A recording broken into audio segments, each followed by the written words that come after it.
baseball in Philadelphia. There's also games for kids.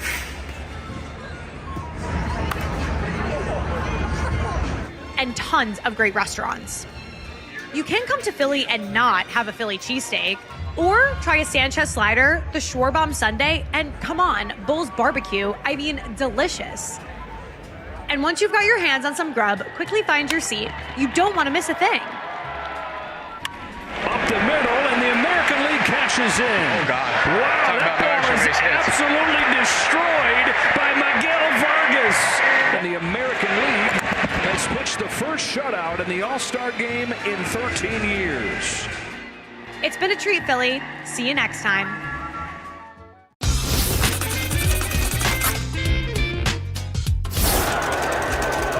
Stottlemyre still wants somebody. There's Randy Johnson, the big unit. He towers over everybody. Randy's got to change his cap. Oh, jeez. There you go. That looks better. Get that D-backs hat on, Randy.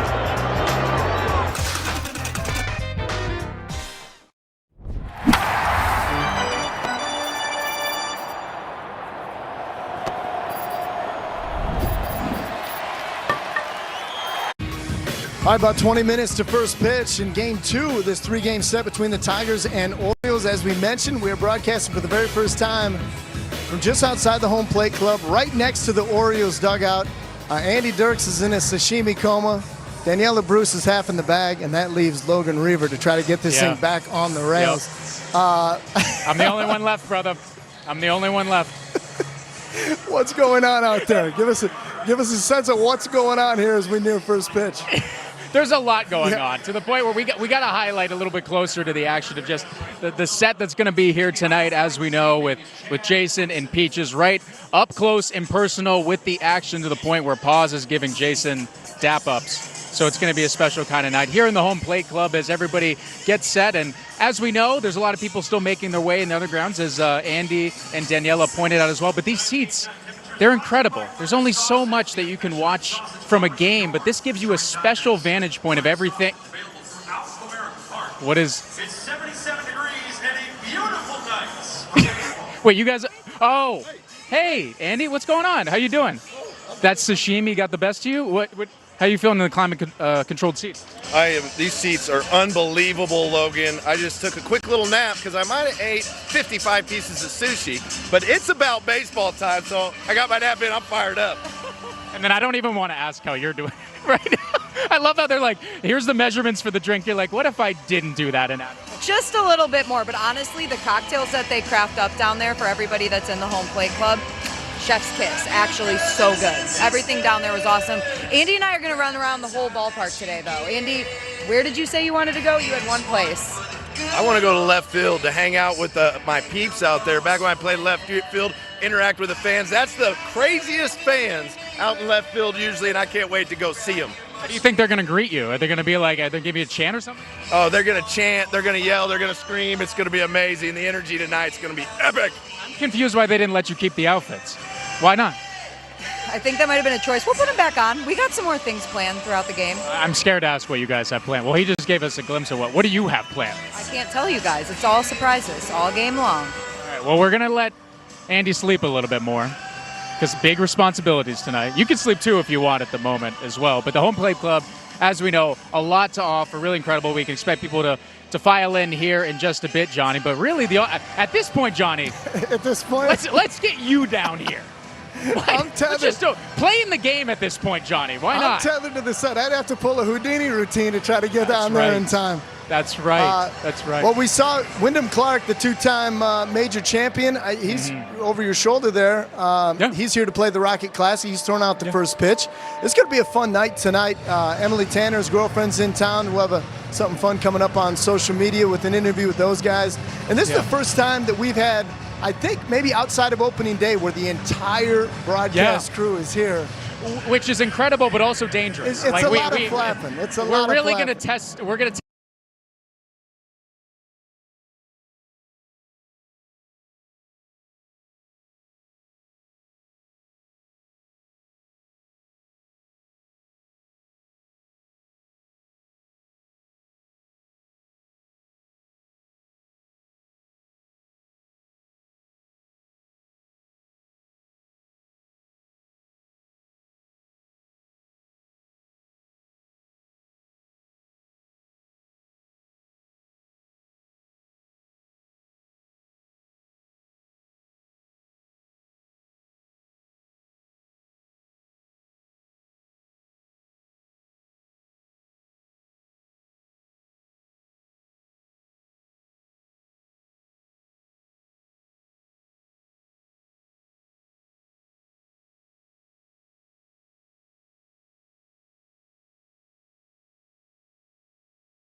Words in Boston sure has not done that. The Sox have won 3 of 4 since their 15-gamer ended, and yesterday, there were moments. Boston and Sacramento taking on the A's, down 1-0, top of the 6th inning. Cedar Rafaela stepped to the plate, bases.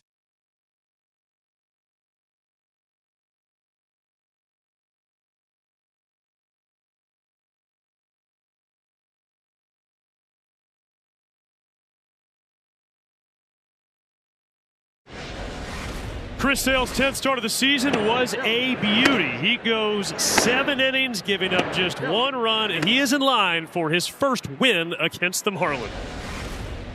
An outstanding outing tonight by Trey Savage. 6 innings, 2 hits, did not walk a batter, struck out 8, kept the Yankees off the scoreboard. 11 strikeouts from Kyle Harrison.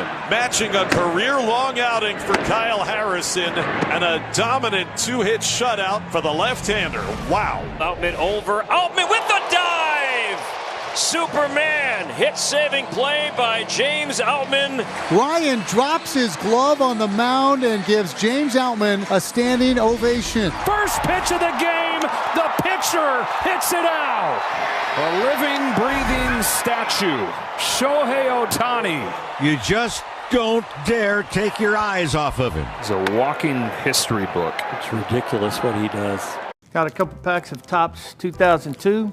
Going to open them up and see who I played with. Oh, Bartolo Colon. This is actually a pretty good pack. So I got a chance to play with Bartolo in Cleveland.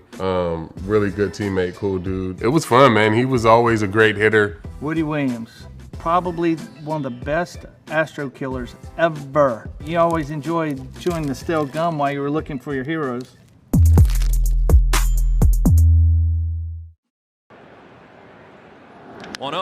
Cracked to deep center field. Varsho going back as far as he can go. And Langoliers has a grand slam. 6-2 A's. Shea's 3rd home run of the series is a grand slam. And they have blown this game wide open. And in grand fashion.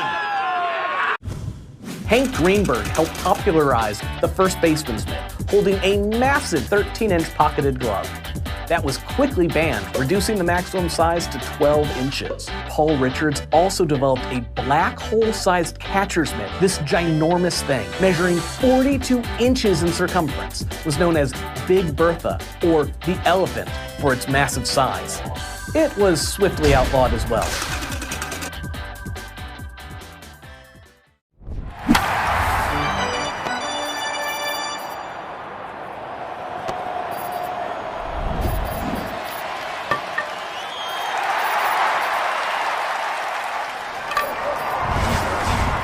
Prescription prices, and more people needing care all affect what Michigan families pay. That's why Blue Cross Blue Shield of Michigan is ready to help by lowering drug costs, focusing on preventive care, and improving quality while reducing unnecessary costs. Because affordability matters to everyone, and progress is happening. Learn more about what Blue Cross is doing to help at mibluedaily.com/affordability.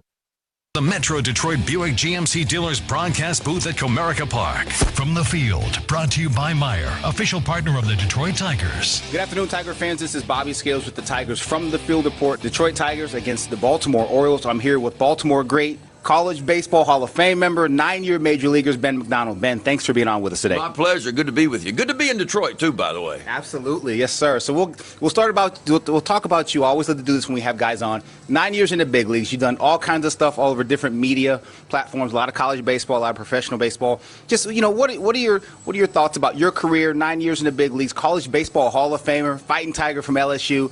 What are your thoughts on just your career and what you're doing right now? I'm super lucky, one, to have a major league career. You're lucky to be able to do that, very blessed to do that. And honestly, I didn't enjoy the media when I was playing. And so I got into broadcasting 24 years ago. It was my old coach, Skip Bertman, when I retired because of arm issues. I had 9 years in the big leagues, and I was 29 years old because I broke in when I was 21. And he's like, "What are you going to do now?" And I was like, "I don't know, Coach. You got any idea?" I said, "I only got in 5 semesters at LSU. I never graduated because I left after my junior year." And He goes, you know what you'd be good at? He said, you'd be good at broadcast. And I said, Coach, I don't know anything about broadcast. He said, no, but you know the game and you're a good storyteller, and I think you'd be great. So he calls Cox Sports Television in Baton Rouge. Yep. That's the SEC network hadn't even started yet. There was no big venue for college baseball. And he calls those guys up and says, hey, I got your next analyst. And sure enough, they called me a week later and said, hey, we got 14 games coming up this year. We want you to do all 14 games. That's where the broadcasting started for me. And honestly, I didn't even have a scorecard. I didn't keep score. I didn't know anything about when to hop in because I had no idea what I was doing. But over time, I kind of figured some things out with some help from some other people and what I like to do. And one thing led to another, and I started doing SEC baseball started, and ESPNU and whatnot, and been doing the College World Series the last 10 years. And then the Orioles called about 15 years ago and said, hey, are you interested in coming back here? And I said, absolutely. So I started on the radio in Baltimore 15 years ago, and that's led to doing the TV work about the last 10 years. And so it's weird how it all happened and it came together. So I'm very fortunate to have had a playing career and now a broadcasting career in baseball. Sure. Orioles color analyst Ben McDonald, longtime major leaguer and a really good dude. Ben, thanks for being on with us today. My pleasure. Always good to be with you. You bet. That was Ben McDonald. We'll be back with more. Ewing coming over, diving, and he makes the catch. A psychopathic play for Ewing. Oh, you gotta be kidding me. He is unbelievable. A spectacular play. This is that Ellie pterodactyl move. Michael goes up. He's got it. He always has it. Good backhand. Suarez won't throw. Got him. And he makes the catch and hangs on. Not an easy play. There's one. There's two. There's three. Perfectly done. On the run, extends and makes the play. Oh, baby. Robles goes to a slide and he makes the catch. Oh, what a play by Khalil Watson. Are you kidding me? And he can scoot, can he? And Laura just snaps it. Marcia charging, dives and makes a grab. Oh, Alcantara, the Jaguar. Oh, plenty of ups. How about that? Diving play at short by Neto. The MLB app. Yeah, it's got game. This game. These games. All the games. Pre-game, post-game, and everything in between. This is baseball your way. With real-time stats, scores, breaking news, and custom content that hits every time. Because you choose the teams and pick the players you want to follow. So when they catch it on the field, you catch it on the app. Puedes ser el dueño de grandes momentos del béisbol. MLB Auction te permite participar en la subasta de bates, bolas y jerseys autografiados, con artículos de tus equipos de grandes ligas favoritos, leyendas y jugadores. Visita auctions.mlb.com.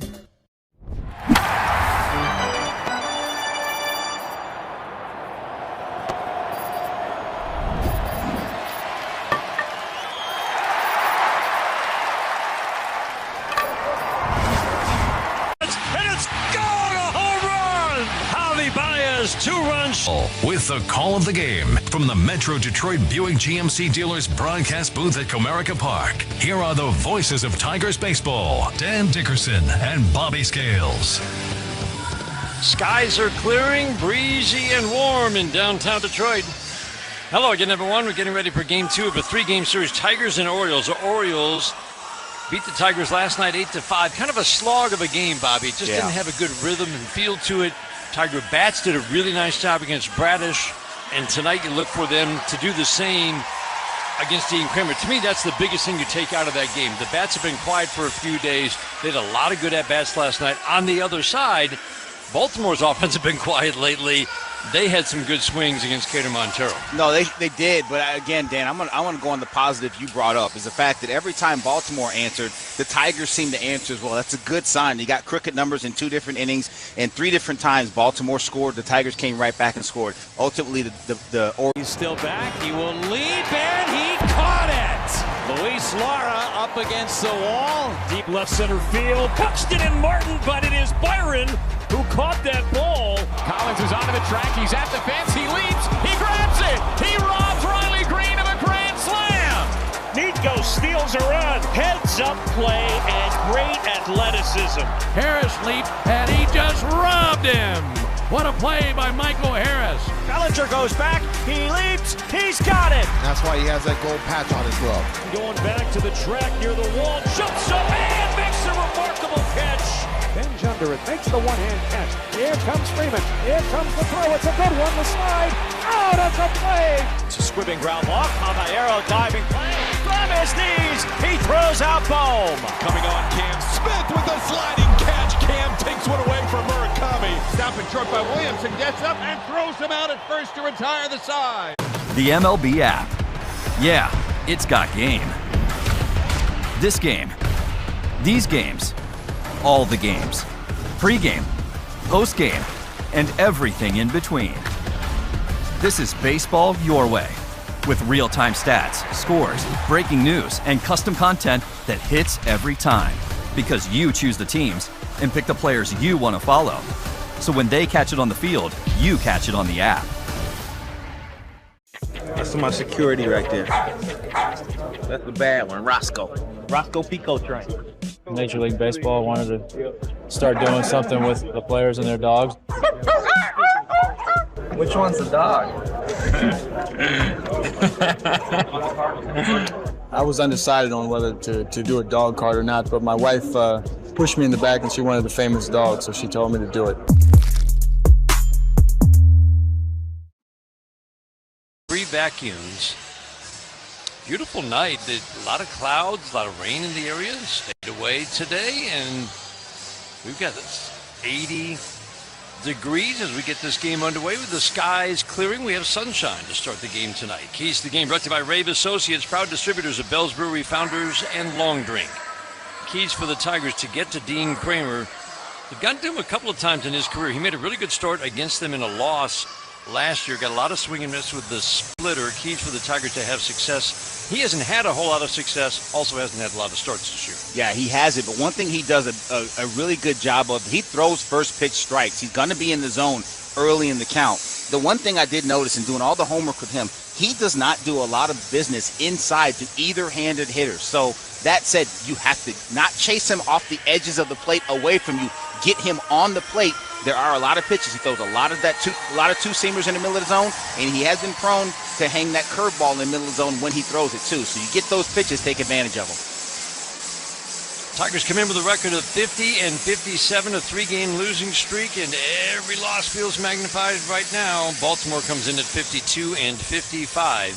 They now get ready to face the 25-year-old from Newport Beach, California, Troy Melton. Yeah, Troy Melton out there. 4-seam fastball, cutter, slider, split, sinker. Not the split. It's really a changeup. They call it a split. Sinker, curveball. Right-handed hitters for the Orioles will see the 4-seam fastball, cutter, slider, and the sinker. Left-handers will see the 4-seamer, cutter, slider, changeup, and the curveball.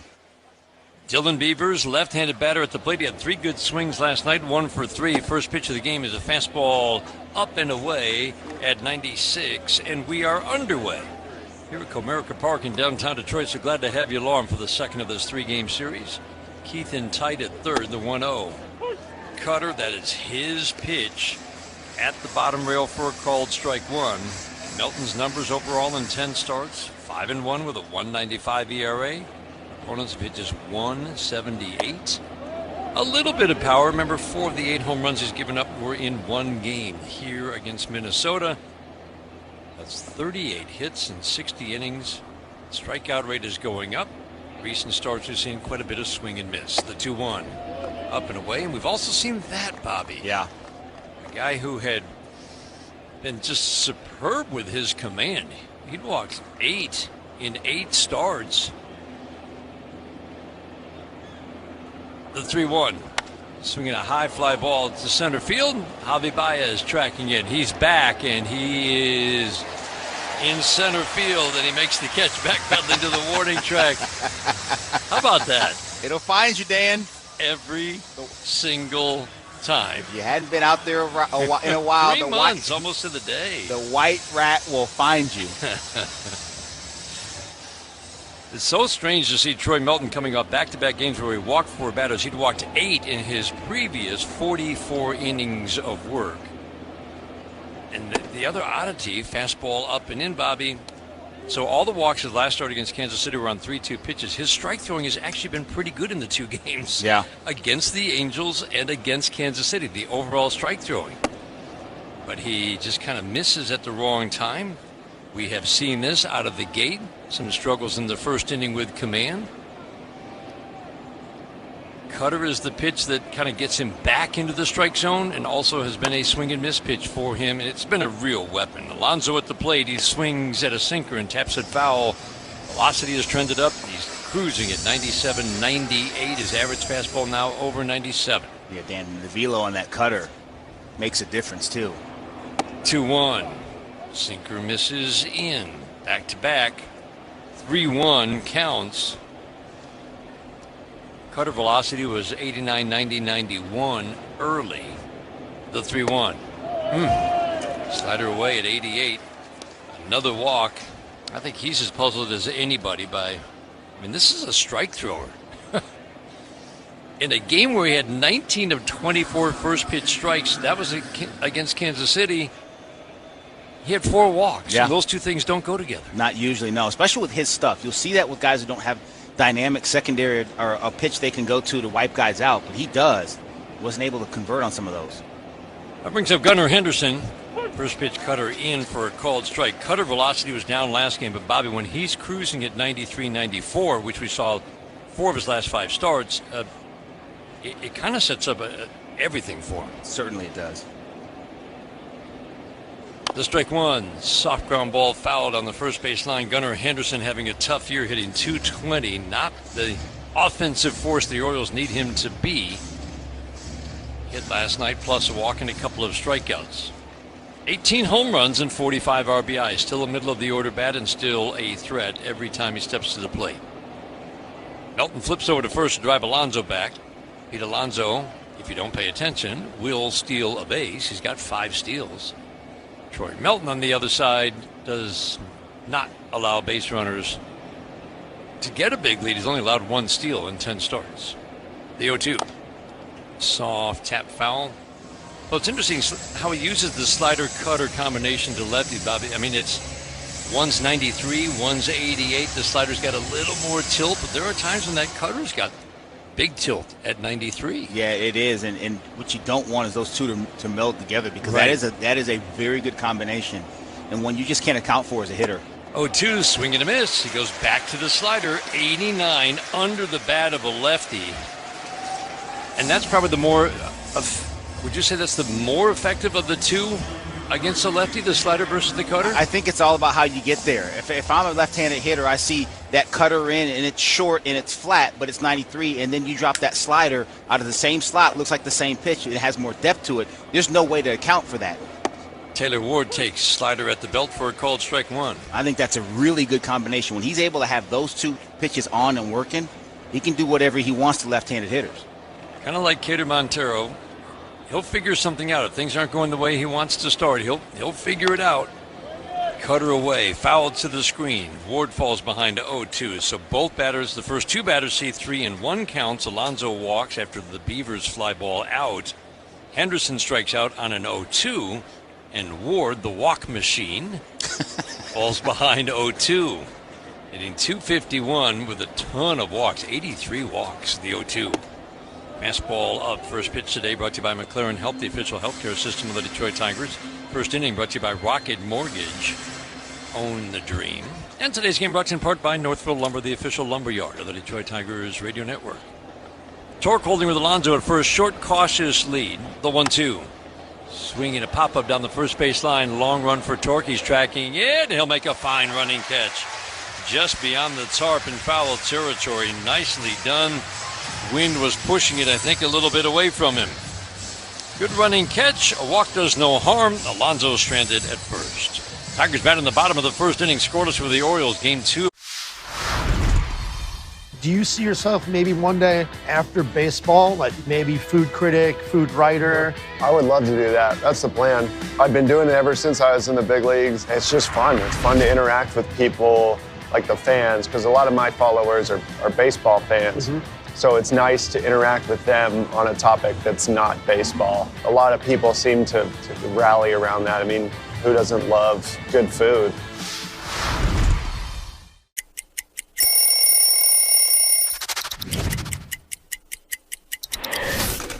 Wow. Old school D-backs jersey. This was our alternate jersey that we wore on Saturdays. I was the first team to wear the new colors. They called it Sedona Red. Don't mess up that color. Every time I wore this jersey, I would wear the high socks, black jersey, black hat. I just thought it was a really smooth look, and this is one that I'll never forget.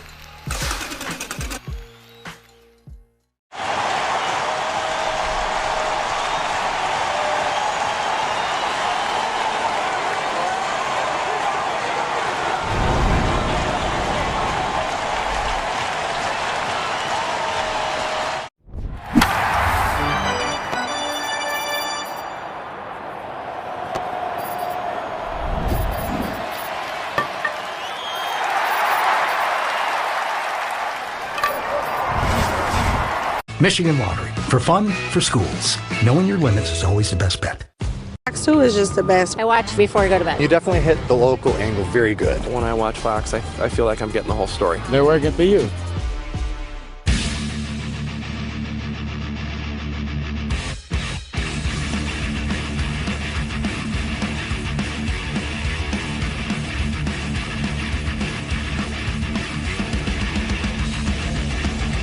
This game brought to you in part by Meyer, an official partner of the Detroit Tigers. Walking no more for the Orioles, top half of the inning. Kevin McGonigal at the plate. Swings and sets the ball on the ground, foul behind home plate. Tigers facing, for the fourth time in his career, the 30-year-old from Stockton, California, Dean Kramer. Yeah, Kramer has four-seamer fastball, two-seam fastball, curveball, cutter, and that split. Strike one, swinging a line drive, base hit into right center. Kevin McGonigal went down, got the splitter, and just served it into right center field. That's a good swing. Sure is. On the ball that's down and away from him. Again, we talked about it in the open.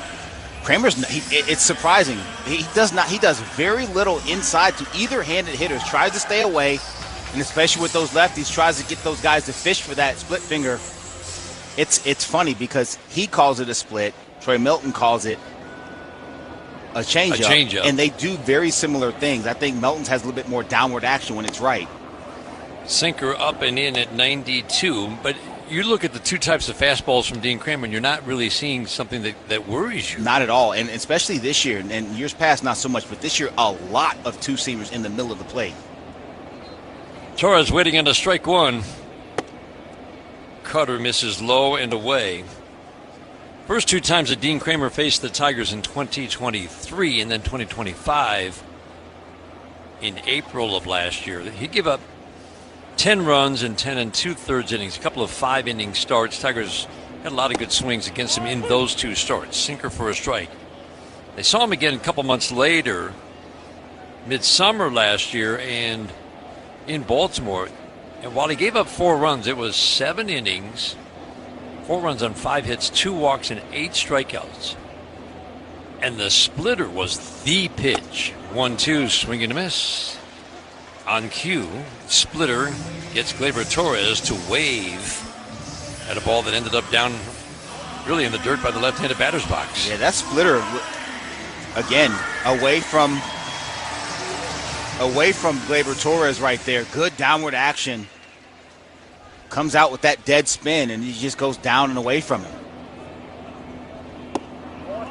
Curveball away from Riley Green, ball 1. In that game last summer, that 7-inning start with 8 strikeouts, Dean Kramer got 17 swings and misses. 16 of those were on the splitter, Bobby. I believe it. The 1-0, swinging a foul back to the screen. Four-seam fastball up there. That's what he tries to do with the four-seamer. Got a little vert to it, doesn't it? A little bit. He's also got a little bit of cut to it, so it'll have some movement towards or into left-handed hitters. Sunshine and shadows right now on the infield, the 1-1. Curveball down, bright sunshine now for left fielder Taylor Ward. He saw it last night. And also for Cowser in center field. Taveras had a tough time in center yesterday. He's moved to right. Cowser came into the game in a defensive move after pinch hitting last night and made a big play late. A big running catch to the gap off Zach McKinstry's drive. Flip over to first to drive McGonigal back. Dean Kramer does a very good job paying attention to the running game, stopping the running game for the most part.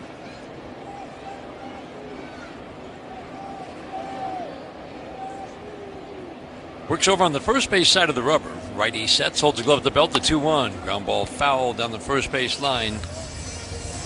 Last year, lefties had a bit of an edge against this righty. This year, early. Again, it's only 32 innings of work. But they've hit 7 home runs and 74 at-bats. And opponents right now are averaging a home run both right and left. A home run every 12 at-bats. 2-2. Pass ball up. Perhaps an opportunity that has really been driving this Tigers offense since early June.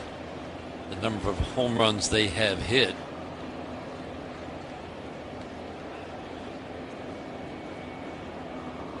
Green with the upright stance. Hands closed by the left ears. He angles the bat over it. Dean Kramer wanted to think about this pitch a little bit longer. Stepped off. Now he steps back on. Henderson back at short tonight. He's up the middle. He grades out a little bit below average. McGonigal takes off. Fastball, the splitter, high and away. Riley Green draws a walk. McGonigal trots into second base. Tigers an early threat. Dean Kramer went onto the injured list after just 2 starts this season. A right quad strain. He missed 2.5 months. Since coming back, he made a nice 6-inning start, and then last 15 innings of work. He's been roughed up. 6 innings, 6 runs his last start.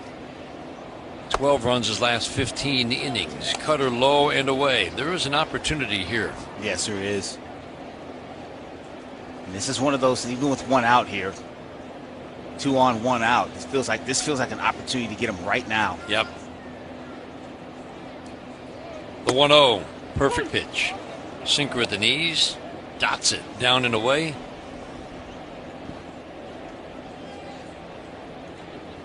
Holliday keeping an eye on McGonigal. That's 2 youngsters out there at second base. Jackson Holliday in his 3rd year in the big leagues. He's still just 22 years old.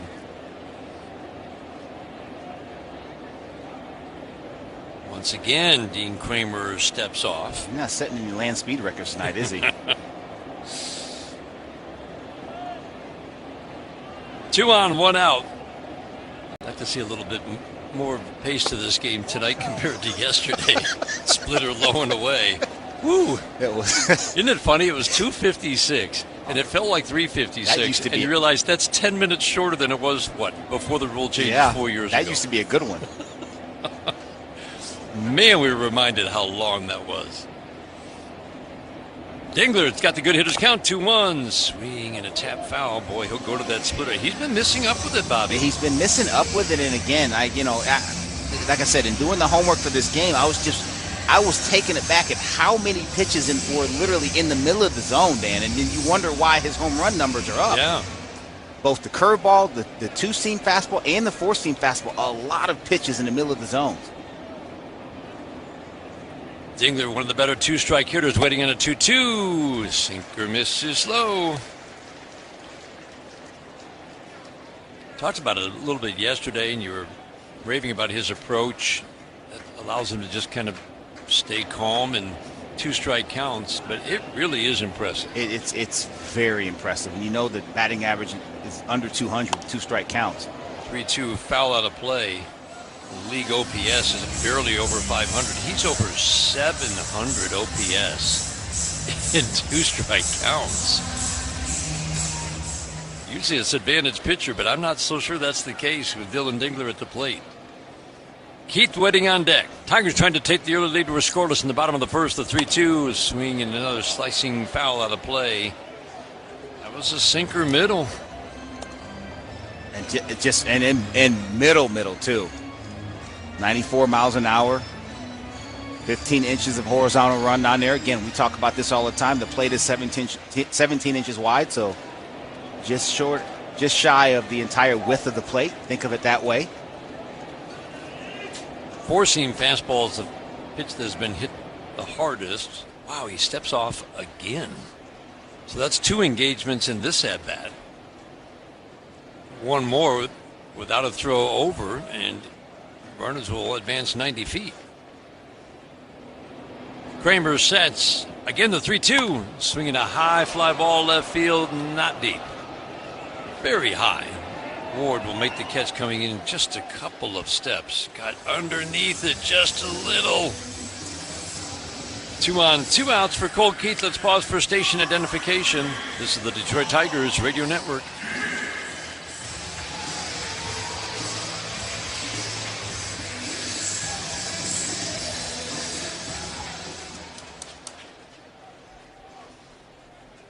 I'll leave it up to Colt Keith, hitting .258 with 8 home runs, 2 for 3 in the game yesterday. McGonigal runs the base as well. He's at second. First pitch to Keith. Splitter in the dirt. So the splitter use has gone up pretty sharply this year. And like the Tigers did with Kyle Finnegan. It's your best pitch, throw it more. Yeah. But there's always that balance, isn't there? Well, he just got away with one, yep. Dylan Dingler. That ball was upper third of the zone. The 1-0. Swinging a foul. Back to the screen. Sinker running away from Colt Keith. So lefties with those 7 home runs in 74 at-bats. Last year hit .250 with pretty solid power numbers. Upright, relaxed stance. A waggle of the bat over the left shoulder. Hands right tight to the left shoulder. The 1-1. Cutter misses low and in. Pitch count already at 23 for Dean Kramer. 3 starts in a row that have been a little bit rough for him. High pitch counts got him out of a start, a 5-inning start. Pitch count was over 90 a couple of starts ago. Pitch count was in the 80s in a 4-inning start. Splitter at the knees, man. He's just going to keep throwing it, isn't he? He is. That's his pitch. 2-1 count there. You're looking fastball if you're Colt Keith, and you just get that splitter. It's not dynamic movement, like a fall off the table type pitch. It's one that just, it acts more like a changeup. It's interesting. He calls his a splitter, acts more like a changeup. Troy Milton calls his a changeup, acts more like a splitter. The 2-2. Swinging a fly ball deep to the gap in right center field. Cowser on the run. He dives. By him this time. McGonigal in. Green will score. Keith heading to third. He'll slide in safely without a throw. 2-run triple up the gap in right center. Tigers take a 2-0 lead in the first. Boy, Colton Cowser almost stole that one too. He ran an acre to get that ball. Colt Keith got a 4-seam fastball again in the middle of the plate. We talked about it. Got to take advantage. He did. Good short, quick swing, and he hit that ball deep in the gap.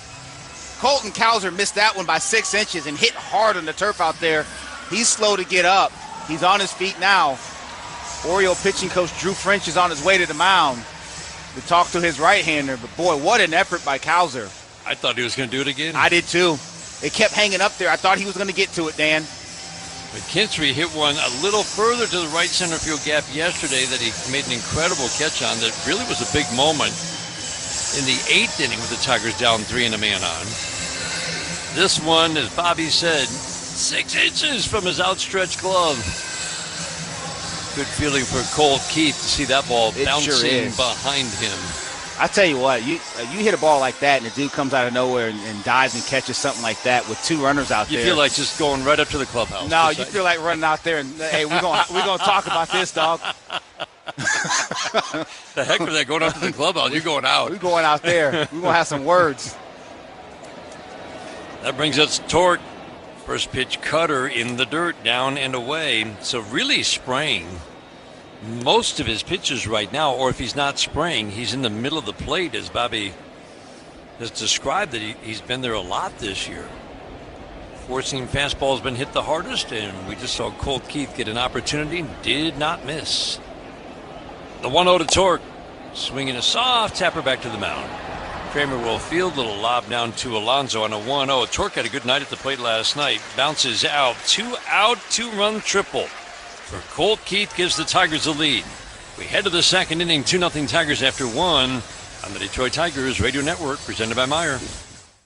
At Comerica Bank, we've helped build some of America's most iconic companies. Now, we're bringing that same professional-grade expertise. All your favorite games from MLB Play are back. Bigger, bolder, and better than ever. Test your skills with daily puzzles like MLB Pickle, the ultimate mystery player challenge, and Immaculate Grid, where stats and strategy collide. Then in Spinball, build your roster, take on your friends, and compete for the weekly prize. Or be the first to beat the streak and hit your way to the $5.6 million jackpot. Plus, the all-new Daily Walk-Off. Lock in your players by category for the walk-off win. The game's official home for games is MLB Play. Only on the MLB app and MLB.com. Into center, Phil coming on, dives ahead. He makes the catch, got a double play. He throws into second to turn 2. There's some gold for you right there. Jung-Hoo Lee makes the catch. He's all over the place this afternoon. To lead off the 5th, Dylan Cruz into the corner. A lunging catch. Okay, I see you, Dylan. Lopez will come home. The tag, they still got him anyway. Oh, that is a great play by Liam Hicks behind the plate. De La Cruz is over, and he jumps, and he makes the catch. He got to a spot, reeled it in. That's a laser to short, and a beautiful grab by Velasquez. Albies over to first. Pete Alonso smothers it and floats it accurately. Gets a point and a head nod. Great play, Kreidler. The pick, the pop, throws him out with a scoop and saved by Lewis. To right field, Suzuki back, and Seiya makes the catch.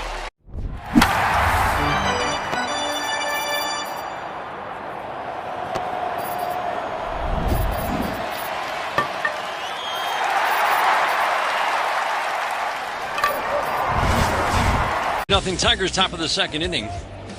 First pitch fastball to Leody Taveras, up and away, 1 for 5. One of those hits was a home run. Orioles, we mentioned it going into the game yesterday, had the best hard hit rate of any team in the American League. They're a top 5 offense. Fastball for a strike. Even the Orioles were saying it's been a pretty quiet 25-game stretch coming into this series for the Orioles offense. They were saying those are some of the best swings they've seen in the last month for this team. Splitter in the dirt. They're averaging closer to 5 runs a game and then just barely 4 over the last 25 games. But I mean, from the first inning to the last, they were making hard contact. 2-1, swinging a foul over the screen. Troy Melton, though, Bobby, I am so impressed with his 10 starts. Yes. Yes. This is 10 starts. So he's had a couple of rough starts last 2 times out because, well, 4 walks. He's given up 2 runs and 1 run in those games. Those are his bad games. That's right. No, there's merit to that. It tells you he's got the ability to figure it out. Okay, I don't have my great command today. How am I going to get these guys out in front of me? Fastball up and away, 3-2 on Taveras. Yeah, he just figures it out. When you walk 4 in a game and your strike throwing is still 63 to 68%, that's kind of crazy. 3-2, soft ground ball to second. Big hop for Gleyber Torres. He feels the shoulder high bounce. A little 15-foot toss over to Torque at first base. 1 up and 1 down in the second inning. 9 of 10 starts for Troy Melton. He has allowed 2 runs or fewer. Yeah, that's reliable. And again, the value to that for the offense is, hey, man, we get this guy 3 or 4, we're going to win this game tonight. He just doesn't give up hits either. Swinging the line drive into center field. Jackson Holliday's going on a little tear right now. 4 hits in the game yesterday. Wasn't torching the ball, but there were a lot of line drives. Just like that. It's kind of a soft line drive there and a jam job, but line drives fall in. Base hit for Jackson Holliday.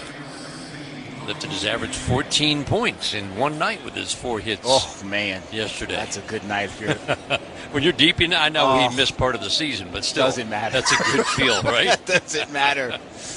Poor Knox. Fastball up and in, a called strike. Kobe Mayo was jumping back out of the way. He's not comfortable against righties. As soon as I got done detailing all of his struggles against righties last night, he hit a home run, of course. On a sinker, bearing in, too. Pulled his hands in. How did he get to that pitch? Off Brendan Hanafy. It's like, what? But we'll say it again. Kobe Mayo is struggling against righties to a very high degree this year. All of his production has been against lefties. Troy Melton has chewed up righties this year. The lefty numbers look a little worse than they actually are. Fastball up and in. Or another way of saying it, he's actually been better against lefties than the numbers would indicate, because remember that one game Minnesota hit 4 home runs here. And I think they're all by lefties. 3 of the 4 I think were by lefties. Ball was jumping that night. That's the only really kind of bad start. Cutter down and away at 92, swinging to miss. And that's what we've seen with the cutter harder. That sharp late break away from a righty getting swing and miss. Well, he gets that one because he went inside 2 consecutive pitches with the 4-seamer too. 96 in will get your attention. Then you drop that cutter at 92 away. That's nasty. The 1-2 got him. 97 paint away. Second strikeout for Melton. Don't worry about it, Kobe. That's a filthy sequence, my buddy. That's filthy right there. 96 in off the plate. Gets your attention. An absolute dot of a cutter down and away at 92. Then he fills it up with a dart, 97 down and away. There's nothing you can do about that. Go get you a tennis racket. You're still not going to hit that one. I could watch that last pitch over about 10 more times. That was incredible. Perfect location. Cowser at the plate. Colton Cowser swings and misses. It's hard not to call it a splitter because it keeps popping up on the screen as a splitter. Yeah. But it goes to what you were talking about, Bobby. The movement is that way, and that's why it's being categorized that way. And the reason we call it a changeup is because he calls it a changeup. Splitter for a called strike 2. But the point is, the movement is very much like a splitter. Yes, it is. His grip's a changeup grip. We've shown it before, and he's shown it to us, and it's a changeup, but that thing has some filthy downward action on it. Okay, we'll verify. That's changeup. The 0-2. Soft ground ball to second base. Gleyber Torres away for the knee-high bounce. Field and flip to Torkelson at first. Soft ground ball out. Great strike throwing after first couple of batters saw 3-ball counts with the walk. Corey Melton has dialed it in. We go to the bottom of the second inning. Tigers with a 2-0 lead. This is the home of Detroit Tigers baseball, presented by Meyer. We know what you love. You love baseball.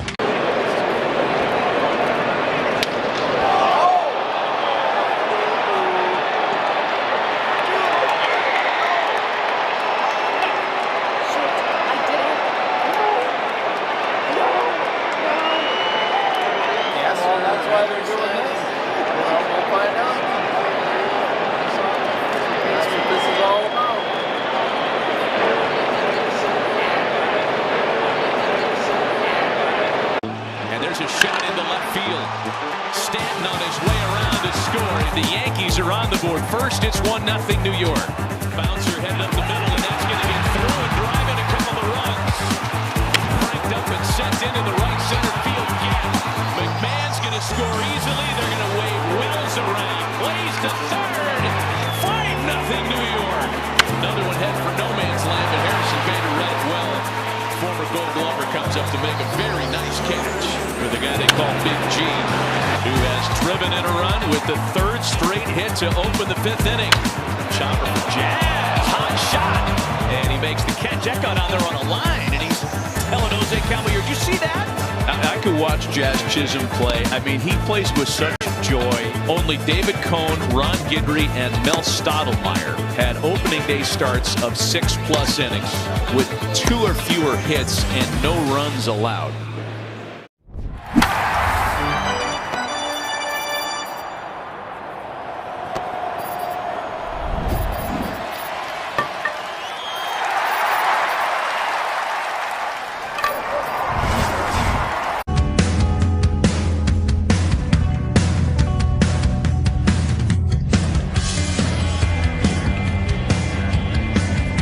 Bottom part of the order, 7, 8, 9 hitters, McKinstry, Valencia, Baez. Against Dean Kramer, first pitch curveball strike to Zach McKinstry. He had a good night last night. Sure did. Another one. 2 for 3, robbed of a triple and a walk. Splitter, swing and a miss. It's Dean Kramer's pitch, and he's going to continue to throw it a lot. Working first base side of the rubber, the 0-2. Swing and a miss. Got him with the splitter. 3 pitches and a strikeout of Zach McKinstry. Time for dollars on deck. With Valencia striding to the plate. That means if Javi Baez gets a hit this inning, Northville Lumber will donate to Detroit Blightbusters. Northville Lumber is Michigan's oldest business and largest Trex decking dealer. Second inning today is brought to you by the Michigan Lottery. Play the Michigan Lottery's Gems 7s instant games today. Cutter away. If you missed the news earlier, Javi Baez activated. And the Tigers fly ball left field off the bat of Valencia. What's that one fly? Wow! A bomb for Eduardo Valencia, his third Major League home run in his 13th at-bat. An absolute no-doubter 3-0 Tigers. And I told you, he throws a bunch of sinkers in the middle of the plate. This one was in the middle of the plate, and it was up, and Eduardo Valencia made him pay the toll. That ball was struck, and it sounded like it was going far. Ooh. I lost sight of it, Bobby. Where did it end up? Did it carry that first section of seats? I didn't see liftoff. I was filling in something on my scorecard, and I heard it. Then I looked at the left fielder, and he just turned around. He didn't move. Wow. Woof. Javi Baez gets a nice hand as he digs back in. Mercy that ball was touched. 106 off the bat and 416 estimated distance. 1-0. Cutter away. Injury report brought to you by McLaren Health, the official healthcare system of the Detroit Tigers. Nice chat with Javi yesterday about his rehab assignment, and just really, you just at some point need to be here. Line drive, base hit into left. Welcome back, Javi. 2-0 sinker middle. He did not miss. But Bobby, what you really, I mean, we know how popular a teammate he is, but just hearing AJ talk about him at length now 2 of the last 3 days, what he means to this team, you really are reminded. He's one of those special personalities that goes beyond whatever the numbers say or whatever the production is, because of the person. As AJ said, it's the vibe that he brings. That's right. I mean, it's, there's some swag there. Dresses well, has a presence in the clubhouse. He's Javi Baez. He's a big-time dude. Swinging a line drive into center field. Will it drop? It will. Low flare. Javi Baez around second, heading to third. Up with the ball, Cowser. Throw to third base. Two-hopper, no. And to second goes McGonigal. Tigers running the bases tonight. That's baseball right there, Dan. Energy in the ballpark. Second and third, and still only 1 out with a 3-0 lead. Play the game, Javi. He saw right off the bat that ball was down. It was a splitter down from Dean Kramer. McGonigal just wands it into center field. He knew it right off the bat. Javi had all intents of going to third. Got Cowser to throw the ball to the wrong base, and McGonigal heads up. Batter runner ends up at second base. Should not be on second right now. That ball should have gone to second base and kept him at first. Instead, he's there. Got the extra 90 feet. I guess the ankle's okay, Bobby. Oh, yeah, it's good. Gleyber Torres line drive down the right field line. Slicing, fair ball into the corner. Baez will score. McGonigal will score. Torres to second base standing up. 2-run double for Gleyber Torres. Tigers teeing off on Kramer in the second. They've got a 5-0 lead. I'm going to keep saying it. Another sinker middle from Dean Kramer. Keep throwing him in the middle of the plate. Tigers aren't waiting on anything. They see those pitches right there. They're laying wood to them. Eduardo Valencia hit one out. Javi Baez hit one for a base hit. Gleyber Torres hits one down the right field line.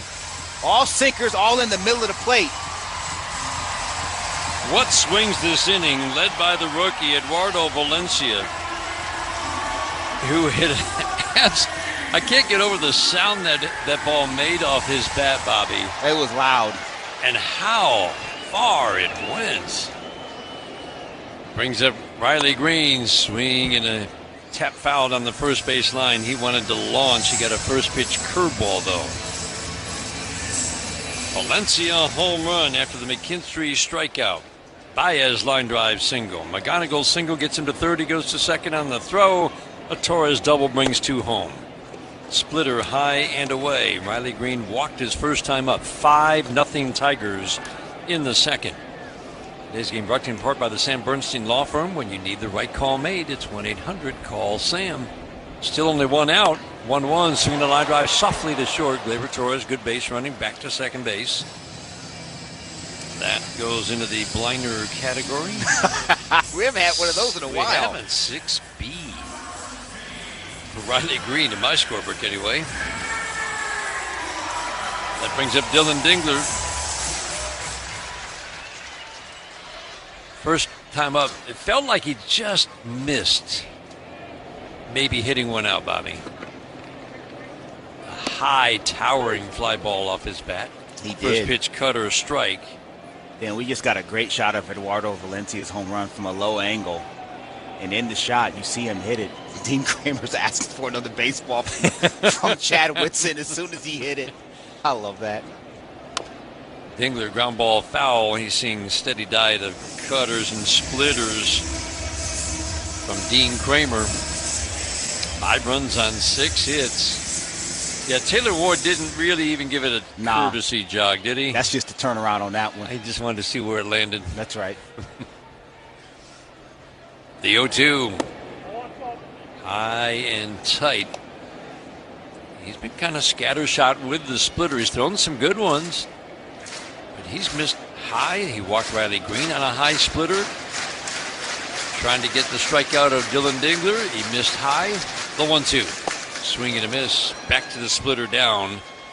Dingler strikes out. Tigers send 7 men to the plate and scored 3. Led by the rookie Eduardo Valencia's home run ignites a 3-run inning.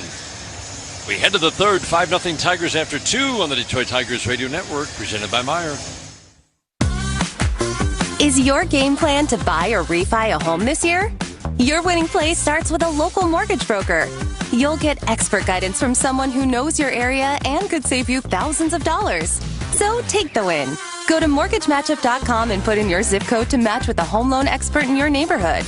Powered by United Wholesale Mortgage, LLC. Equal housing lender. NMLS number 3038. Licensed in all 50 states and the District of Columbia.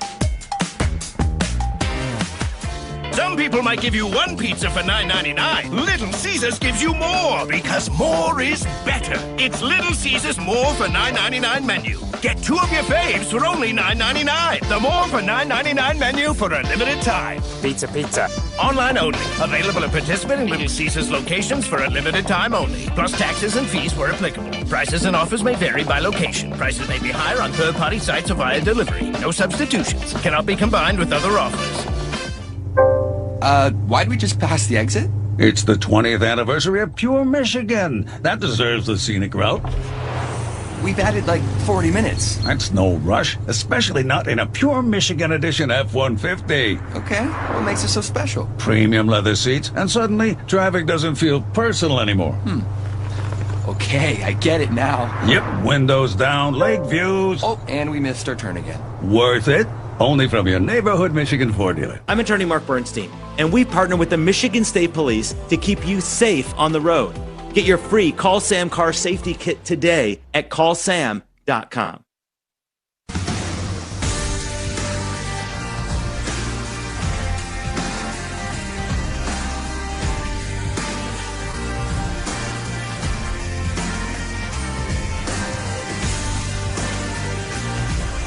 Every Tigers home run this year is a Little Caesars Pizza home run. Order online for delivery or Pizza Portal pickup.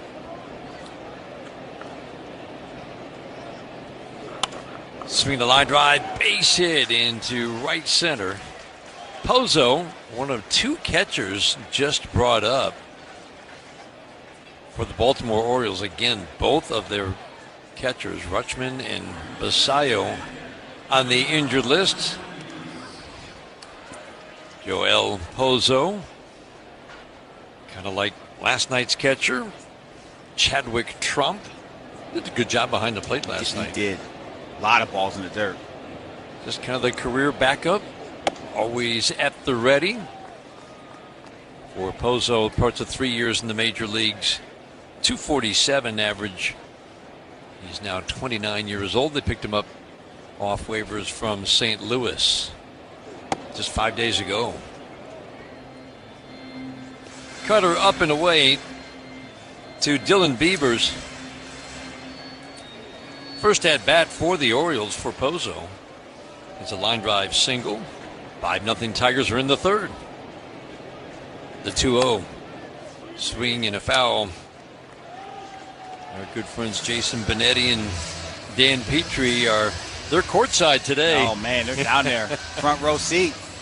They are right by the Orioles dugout on the first base side at the near end. That's where they're set up for tonight's broadcast.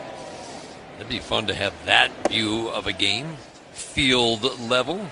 We got to mix that in, Dan. How are we going to make that happen? Well, they've got the setup. It can't be that hard for radio, right? Some might ask, now, what is the benefit of that? Giving us a new experience. Swinging a line drive to right field. McKinstry will come in, put that in his back pocket, get the ball in quickly to Gleyber Torres. Yeah, it wouldn't really change the broadcast. Now on TV you can show it, but in radio, we'll make you feel it. Well, you're big on feeling the game. Even That's when right. It's 10 degrees outside in Minnesota and the snow's blowing in the booth. I want to feel. You want to feel the game. Some of us just want to stay alive and warm. So you're saying you make the argument this would make me feel the game 100% better. Yes. Down there by the Orioles dugout. I like it. Ground ball to short. Knee-high bounce from McGonigal. Easy flip to Gleyber Torres, and that is tailor-made. Torres to Torkelson. Pete Alonso grounds into an inning ending. 6-4-3 double play. A leadoff single does no harm. We head to the bottom of the third inning. Tigers trying to even this series at a game apiece. 5-0 lead to the bottom of the third. This is the home of Detroit Tigers baseball, presented by Meyer. If your last exam ended...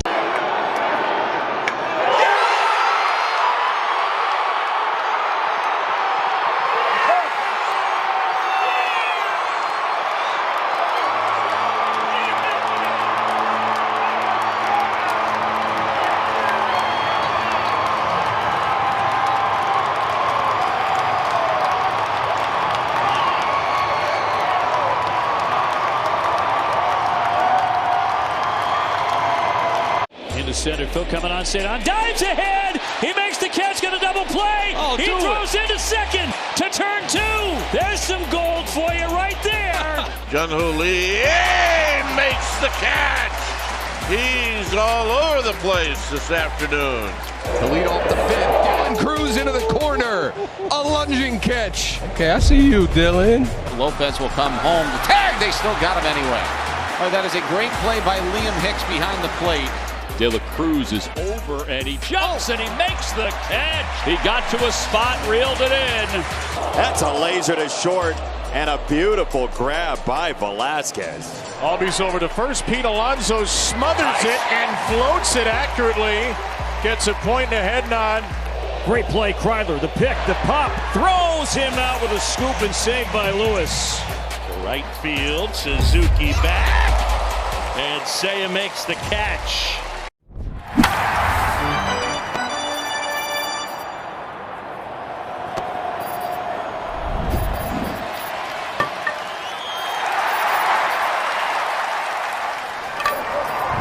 Brought to you by Mastercraft Heating, Cooling, Plumbing, and Electric. For fast service and the best price, choose Mastercraft. Good swing first two innings. Dean Kramer now in a position where he's just going to try to give his team some innings. We've been watching for the last half inning. Daniela Bruce and Andy Dirks serving food to Dan Petrie and Jason Benetti, field side. First pitch sinker a little bit low to Colt Keith, ball one. Everybody looks like they're having a very good time down there. Yeah. I don't know if they prepared the food for the home plate club, but they certainly served it. Sinker for a strike, 1-1. Keith with the big hit in this game. 2 on 2 outs in the first inning. And he drilled one up the gap in right center field past a diving Colton Cowser. 2-out, 2-run triple. Gave the Tigers the early lead. Cutter in has them jumping back out of the way.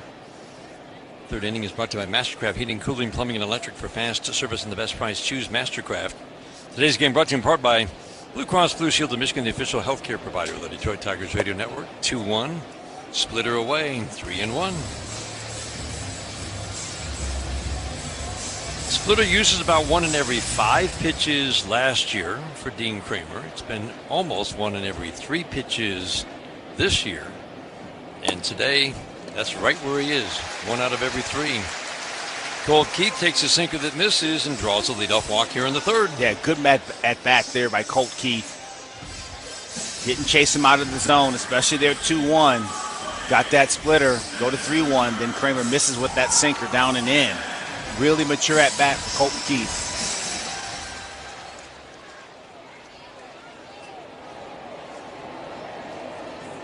That brings up Spencer Torkelson. Has had good at bats the last few days.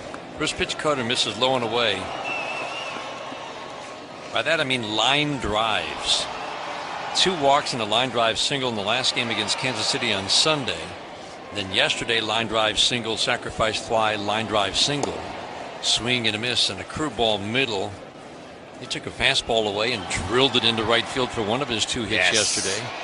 Those are the kinds of hits we're kind of looking for from him. And then that was as impressive of a swing as that was. The one in his last at bat where he gets the line drive single over the shortstop, that was a 2-seamer in. Splitter up and in. He's got the good hitters count, 2-1. When Torque is not going the way he's going, even that, if he gets a hit on that, it's something that's hooked further towards the left side of the diamond. That was towards the middle of the field and hit hard. The 2-1. Fastball away, 3-1. And again, listen, nothing wrong with getting the barrel, nothing wrong with hitting balls to your pull side, ever. Right. How you do it is the important piece. And when Torque is going right, he's doing it the way we saw last night late. Yeah, everybody knows pull power is where it's at, but check swing and ground ball softly to the right side. Holiday will charge field and flip over to first. Almost, if he just checked his swing a little quicker, he wouldn't have hit it quite so hard. And it would have acted like a bunt, but got out to Jackson Holiday. Keith ends up on second, and Spencer Torkelson is kicking himself mentally on the way back to the dugout. Very frustrating when you check your swing. Oh, that's the worst. The worst one's the check swing back to the pitcher. Oh, my gosh. You talk about angry. Like, do I have to run here? Oh, man. Brings up Zach McKinstry. First pitch ground ball snagged by Dean Kramer. Boy, that was a quick glove. That ball was hit hard up the middle on the ground. He grabbed it, flips it over to first. Keith took off for third, but Mayo wasn't close enough for Dean Kramer to even think about throwing over there. So he gets the sure out. Keith's at third with 2 outs for Eduardo Valencia. A little fortunate right there. They might have had to play, but you're right. Kobe Mayo wasn't where he needed to be. Ball was hit hard in his defense. Maybe couldn't get over there quite enough time. But Coach Keith's at third. There's an opportunity for him to get home without even a hit being made. Except Eduardo Valencia, first pitch curveball away. We didn't even have time to talk about the Jake Rogers being designated for assignment. And not an easy conversation to have, but A.J. Hinch, Scott Harris, and Jake Rogers met yesterday, had that conversation, swinging a tap foul, and just a very popular player. And Bobby, we certainly enjoyed having him on this team. He did a lot of good things, and he was just a positive presence in the clubhouse. Raj is awesome. Raj is awesome. He's going to get a gig somewhere very soon. But it's tough, especially for these guys who have grown up with him in this organization. Ground ball up the middle into center field, the base hit for Valencia. Keith scores, and Eduardo Valencia just keeps hitting. That's his 5th RBI in at bat number 14. He's hitting a cool 500 right now. Eduardo Valencia taking advantage of pitches he can do something with. Last time it was a sinker that was up in the middle of the plate. This time it was a cutter that did not get to that outer third. Hits it hard right back from where it came, and that's an RBI single.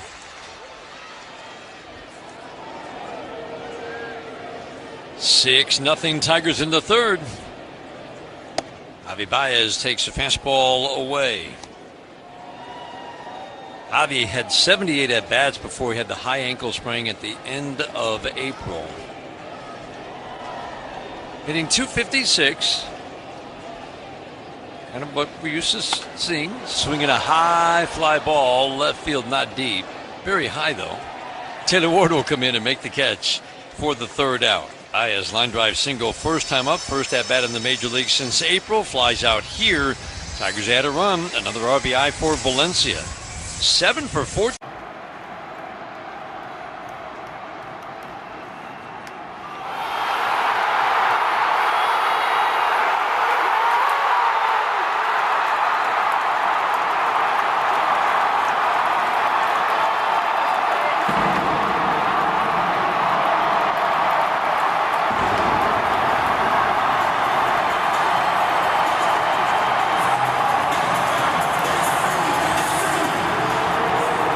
your favorite games from MLB Play are back, bigger, bolder, and better than ever. Test your skills with daily puzzles like MLB Pickle, the ultimate mystery player challenge, and Immaculate Grip, where stats and strategy collide. Then in Spinball, build your roster, take on your friends, and compete for the weekly prize. Or be the first to beat the streak and hit your way to the $5.6 million jackpot. Plus, the all-new Daily Walk-Off. Lock in your players by category for the walk-off win. The game's official home for games is MLB Play. Only on the MLB app and MLB.com.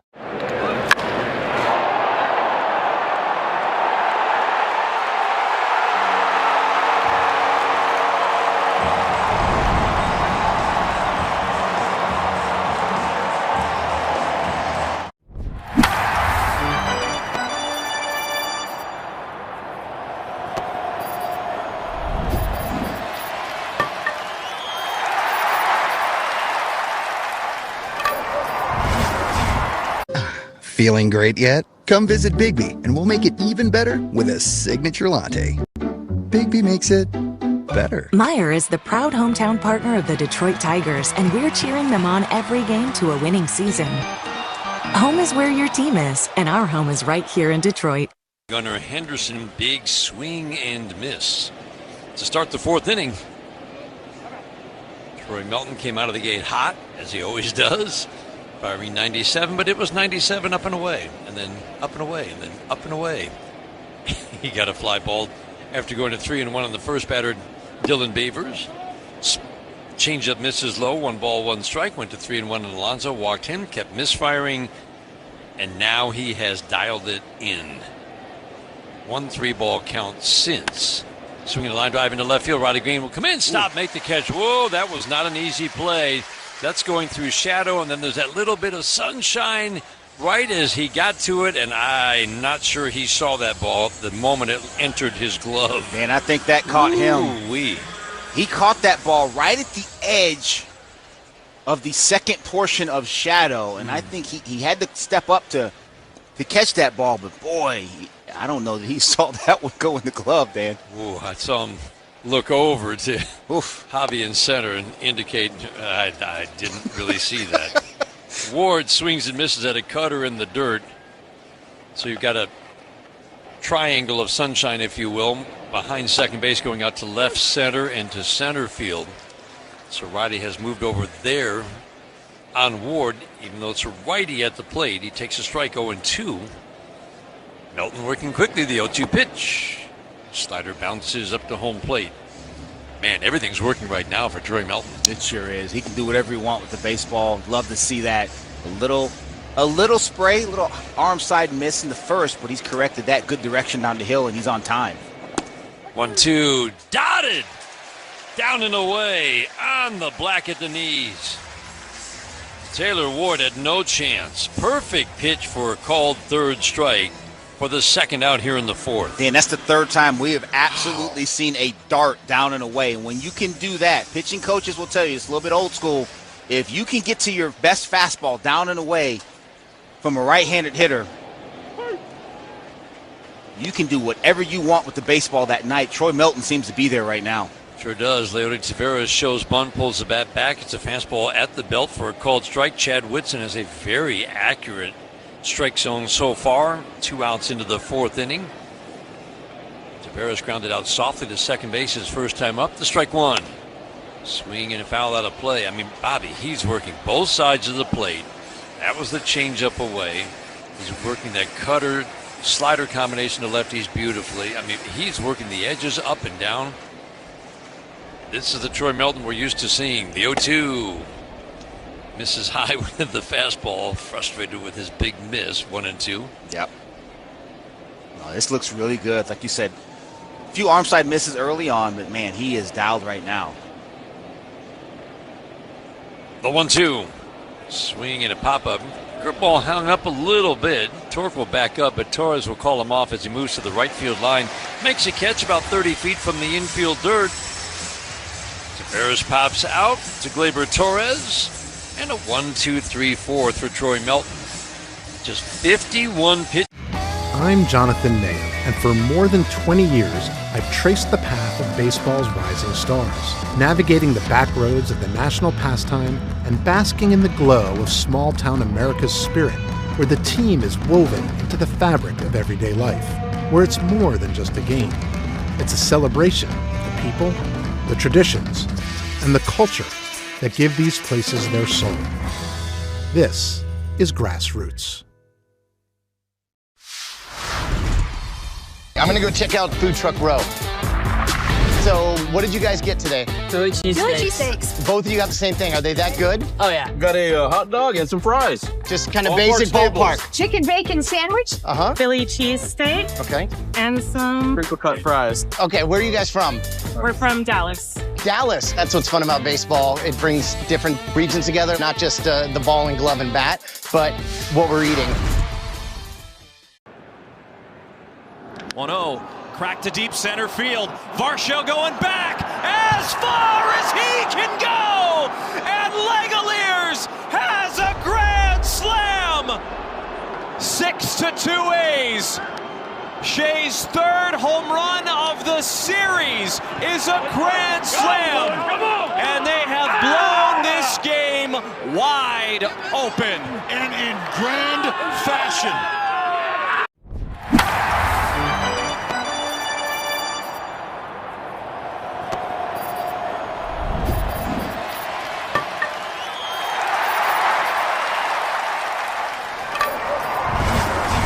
Home is where your team is, and our home is right. Bounces up to home plate. Bottom of the fourth inning, 6-0 Tigers. Terrific graphic we just saw on our Detroit Sportsnet monitors. The 1-0 to McGonigal. McGonigal 2 for 2 in this game. Curveball bounces again, 2-0. Line drive single, started a 2-run uprising in the first. Line drive single, put runners at second and third. When the throw went to third base, he went to second. That set up a 2-run double for Gleyber Torres. Sinker above the belt, and it's now 3-0. If I read the graphic correctly, he is one of 4 rookies to have 60 multiple hit games by the end of July. 60. Fastball a little above the belt, gets a called strike, 3-1. That's special. The only ones with more, Ben Grieve and Rich Rollins in 1962. The 3-1. Up and away, reaches for the third time tonight. Leadoff walk here in the fourth inning. No activity in the Baltimore bullpen. This is one of those cases where Dean Kramer needs to give them some innings tonight. Yep. He sure does. And this is a situation where the Tigers need to go ahead and step on his neck, get in that bullpen, soften it up for tomorrow. This is similar to his last start. He gave up 4 runs in the first inning at Boston and then kept giving up runs, but he gave the Orioles 6 innings of work, 6 innings, 6 runs. That's, I think, what right now manager Craig Alvarez is hoping he'll do tonight. Give them at least some length. He's already given up 6. Fastball fouled out of play. No balls, 2 strikes. So, Bobby, look at this Tigers lineup. Gleyber Torres coming back, and he's still getting the timing down. Yep. But you can't overstate his importance to this lineup. 0-2, splitter in the dirt. Kevin McGonigal takes off, throw to second, not in time. Wow. That's a great read. Just base running, good base running right there. We saw it yesterday from Spencer Torkelson. You see the ball angle down. That ball didn't get more than a couple feet away from Pozo. It didn't, but he was in full flight. As soon as he saw it bounce. Yep. And that's the whole key, isn't it? That's it. That's it. And on some occasions, if you can read it before it bounces, you see it going angle down, go ahead and take off. Torres waiting on a 1-2. A little bit low. And one of the, so you got Torres back, Javi Baez is back. And yeah, you're going to have kind of, if you get a 700 OPS in that range out of Javi Baez. Yeah. And they did for much of last year before the quiet finish. But I think the Valencia, he's already made an impact. He was 5 for 12 with 2 home runs when they decided to let Jake Rogers go, and they DFA'd him today because they said we just want to maximize that that position. 2-2, a little bit low, so he'll get some time DHing, perhaps at first, because obviously Dylan Dingler is still going to get the bulk of the catching. But suddenly, the Valencia addition, with Torres back and Javi Baez back, this lineup begins to look a little bit deeper and stronger. Well, you can also DH Valencia if you want to. 3-2. Swinging a high fly ball, left center field, deep. Going back, Ward, and he will watch it fly! Looked like he was going to get ready to make the catch by the visiting bullpen. It carried over him. 2-run shot for Gleyber Torres to the deepest part of left center. 5th of the year. Tigers having some fun tonight. An 8-0 lead here in the 4th. They sure are, and again, Dan, taking advantage of pitches up in the zone. That's a cutter that was at the top of the zone. And Gleyber went up there and tomahawked it, got that top hand active. Got it up. And that flag in center field got a little bit of starch to it, Dan. I think that one helped it over the fence a little bit. I think it did, Bobby. It's a north wind today, and this is one of those few ballparks where there's a gap between the upper and lower deck, and a north wind will shoot through that gap. I think you're right. I was wondering why Ward looked like he was ready to catch it. He did. It looked like he just kept going on him. But guess what? That's a bomb. Gleyber Torres is going to tell everybody that ball was way out. It's all that matters is it went over the fence. Wind? What wind? That's right. Riley Green swings, pops it up to center field. Cowser a few steps toward left center will make the catch for the first out here in the 4th inning. 8 runs, and Dean Kramer is being left in. Finally, somebody gets up to begin to throw for the Orioles in their bullpen. Yeah, Ward, I think Ward absolutely thought he was going to make the catch. He did, and just ran out of real estate and went right into his own bullpen. 8-0 Tigers in the 4th. Dylan Dingler swings at a cutter, taps it foul at home plate.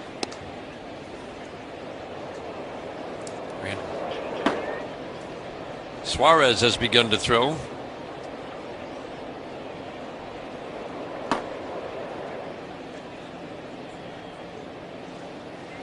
The strike one. Swinging a foul straight back.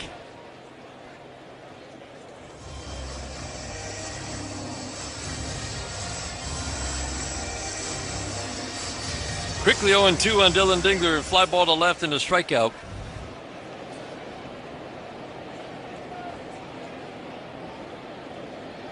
The 0-2 away. 4th inning brought to you by Wallside Windows, Michigan's leader in replacement windows. Instant replay brought to you every game by the Sam Bernstein Law Firm. When you need the right call made, 1-800-CALL-SAM.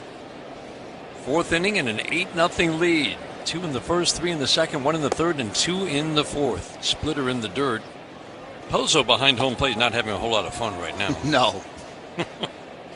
Throwing his body at 2-strike splitters in the dirt.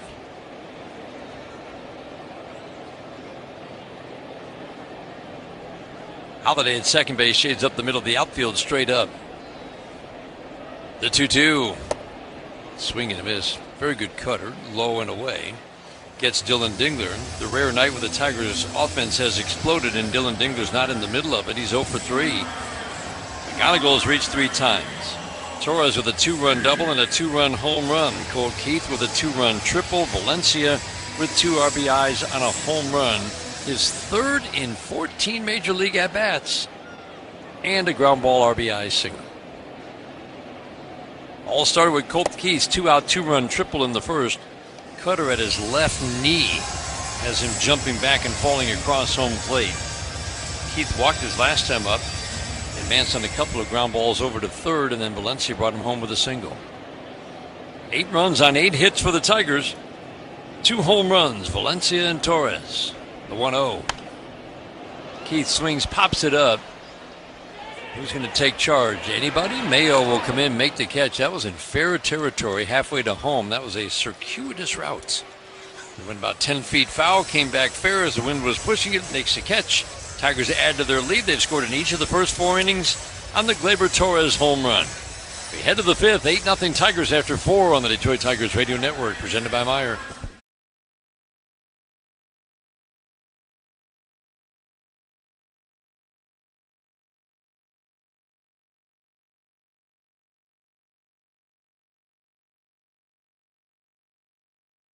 All your favorite games from MLB Play are back, bigger, bolder, and better than ever. Test your skills with daily puzzles like MLB Pickle, the ultimate mystery player challenge, and Immaculate Grid, where stats and strategy collide. Then in Spinball, build your roster, take on your friends, and compete for the weekly prize. Or be the first to beat the streak and hit your way to the $5.6 million jackpot. Plus, the all-new Daily Walk-Off. Lock in your players by category for the walk-off win. The game's official home for games is MLB Play, only on the MLB app and MLB.com. Turns out a minor tune-up to the Dodgers lineup may have Mookie Betts firing on all cylinders. It's gone! There's the feel, there's the results. Dave Roberts decided to give Mookie a new perspective on Tuesday, dropping him from his usual two-hole down to the cleanup spot for the first time since 2017. Safe to say, Mookie's slumbering bat woke up. And this ball is gone, a home run, as Mookie announces he is back. Betts went atomic against the Rockies, launching 2 homers and driving in 5. Well, Betts in that cleanup spot, and that's exactly what he's been doing with runs. He's been cleaning them up. And hey, shout out Andy Pajes. He shifted up into the 2 spot, racked up 4 hits, and extended his MLB leading RBI total. The Dodgers have been winning and are on top in the NL West, but getting Mookie Betts back to his old self makes their chances at a three-peat look a whole lot better.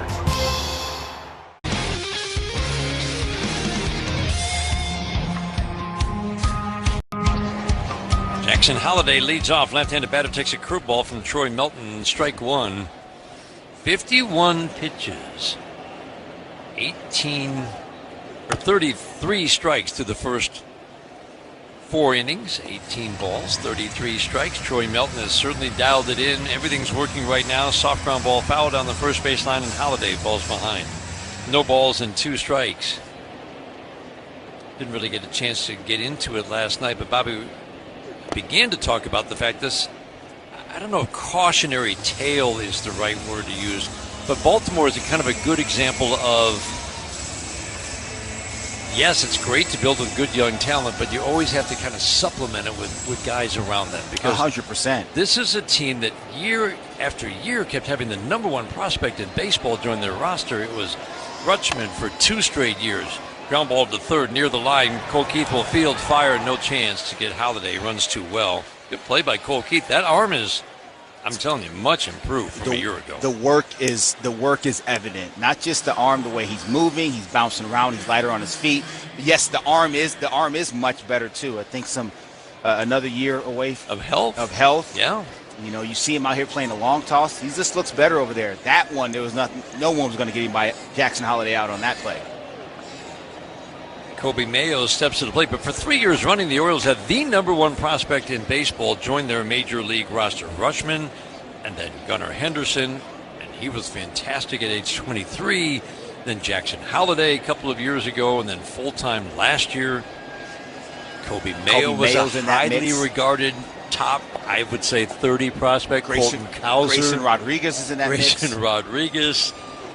They won 102 games, and everybody's like, look out. They might be building a dynasty, and they have fallen back rather sharply the last 2 years since that 100-win season. And it's just a reminder that, I don't know, roster construction, there's an art to it. I'll say it. Prospects are suspects until they're not.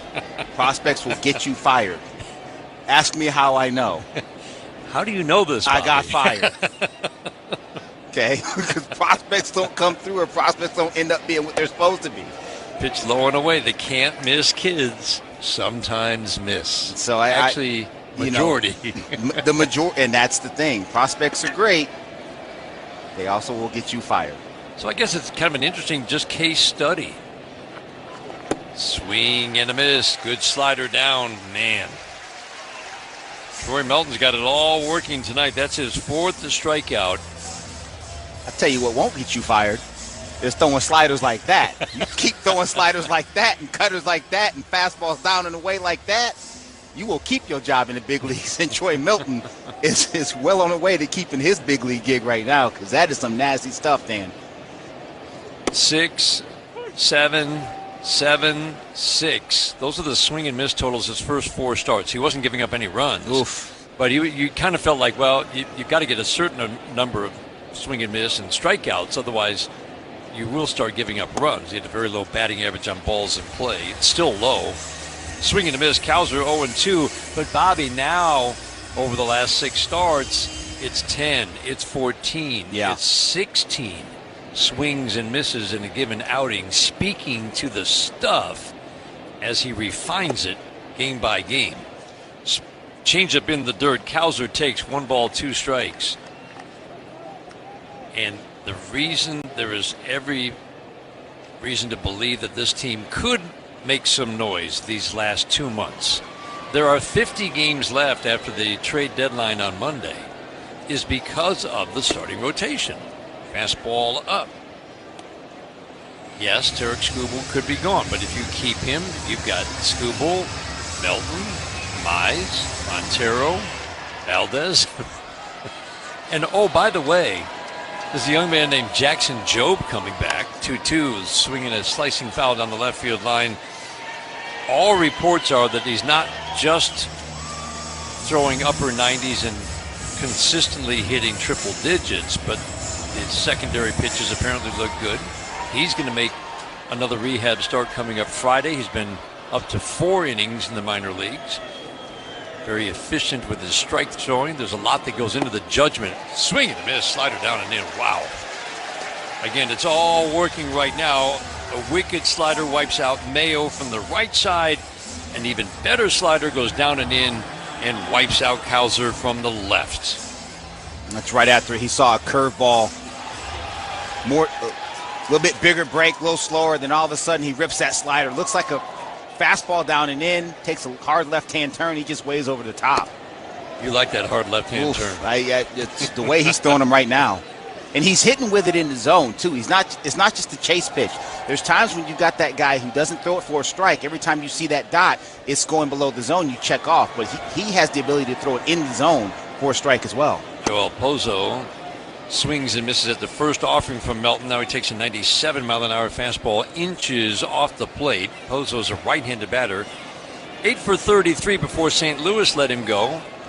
Baltimore was in need of some catching help. They picked him up. That was his first at-bat. Ground ball softly up the middle. That'll be gathered up by McGonigal behind second. Turns, throws to Torkelson at first. Another easy inning for Troy Melton. He has cruised through the first 5 innings today. Orioles offense was hot last night. He has shut the Orioles down. All right, I got a couple packs of 1986 Topps baseball cards. Let's open them up and see who's in here. I love the bubble gum. Oh my. Tom Seaver, but with a White Sox uniform on. The franchise for the Mets. I played with him in 1983, my rookie season. I was just in awe with these guys when I saw them in spring training and got a chance to play with them. Baseball cards of memories.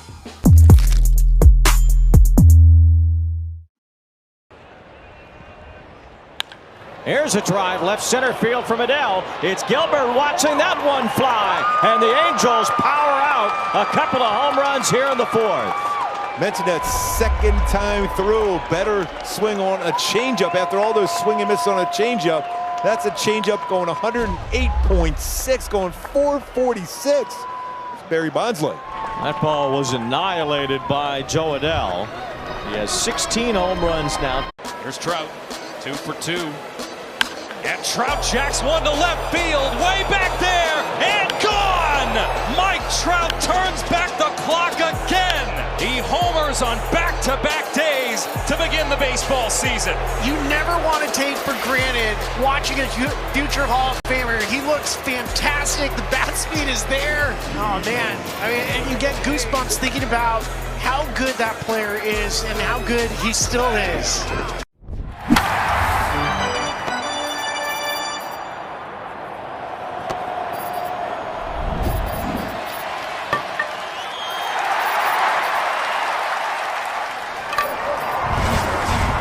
A month. Official car wash of the Detroit Tigers.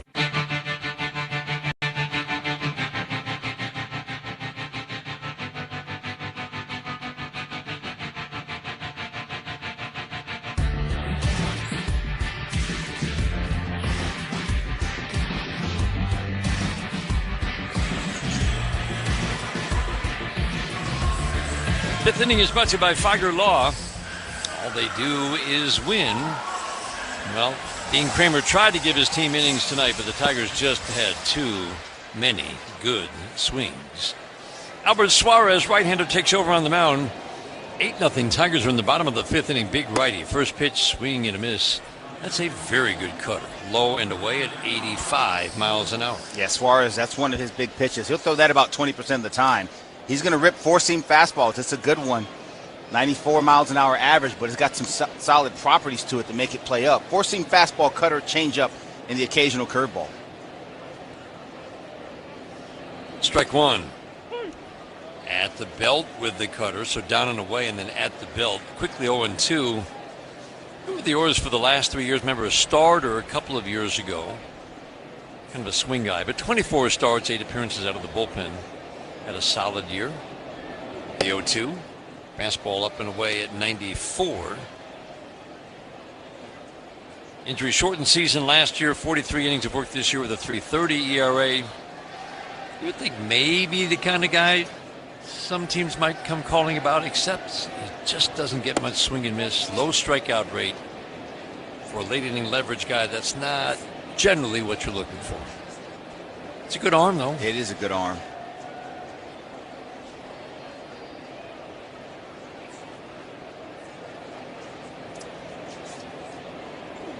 Two, swinging a foul. Ooh, that went off of Pozo.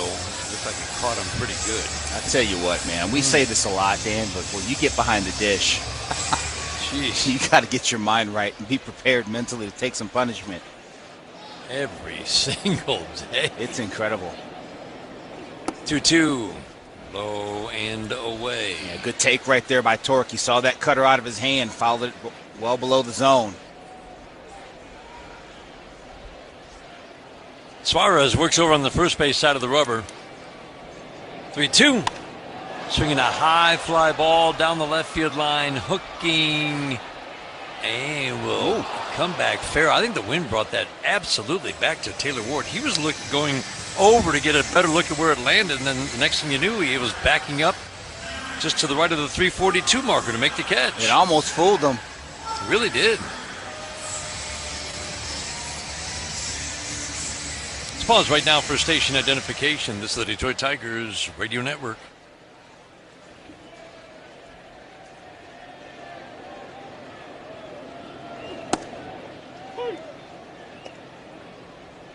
Pitching change brought to you by the Sam Bernstein Law Firm.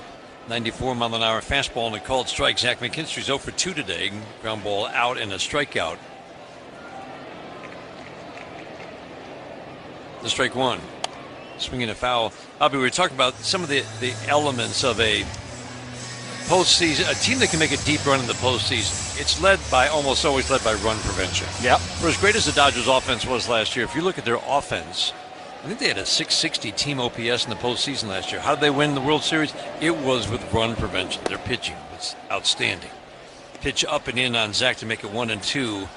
And I think that the general consensus, the Tigers certainly believe this, you have to be able to hit home runs to a certain degree because it's much harder to score runs in the postseason. You're facing some of the best pitching. Fly ball to center field, right to Colton Cowser. He's going to go back to his left. That's another good swing for Zach McKinstry, but Cowser will haul it in just shy of the warning track and straightaway center. So it's run prevention. Starting pitching certainly leads the way. You have to be able to hit home runs. The Tigers have hit 76 home runs in their last 47 games. Add 2 more tonight. So they have some of those elements, and obviously you could say probably need some bullpen help. Yeah, and I would say that's accurate, Dan. I think the biggest thing for me, too, is the thing you cannot look past. Valencia at the plate, first pitch, fastball low. Run prevention is pitching, but you got to be able to catch the baseball. You can't expect all your guys to just get out there and punch out 15, 16 guys a night because the teams, when you face a playoff team, guess what? They're good, too. There's a reason they're there. So you got to be able to convert balls in play into outs consistently. Carter misses high and tight. And the Tigers have gotten much better since the beginning of June. It was a struggle at times this year, uncharacteristically for this team over the last couple of years. It has cleaned up. It's gotten a lot better. Javi Baez, I would think, is going to get quite a few starts in center field. They're obviously going to watch it. He's been off he hasn't played baseball for 3 months. But I think by the end of the year, we're going to see him out there a lot. You should. Because he's their best center fielder. I completely agree with you. 3-0 quickly on Valencia. Home run and a ground ball RBI single today. 3-0. Fastball splits the middle of the plate. And that allows, I think, AJ to configure the other defensive pieces. Fielding more in right. McGonigal, McKinstry on the infield. Cole Keith is much improved at third. Hyu Lee still going to play. Swing and a miss, 3-2.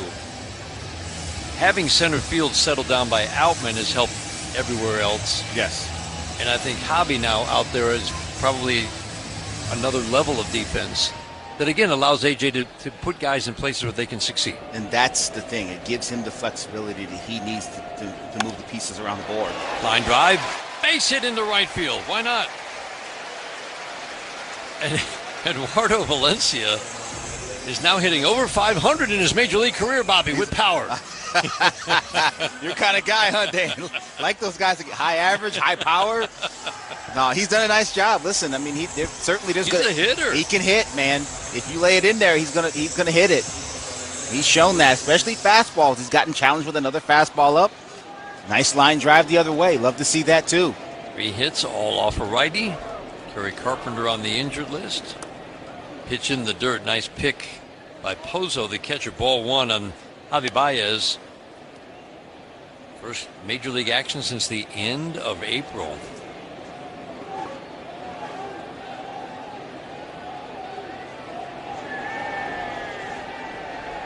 High ankle sprain. He was hoping to come back sooner, but he re-injured it during his rehab.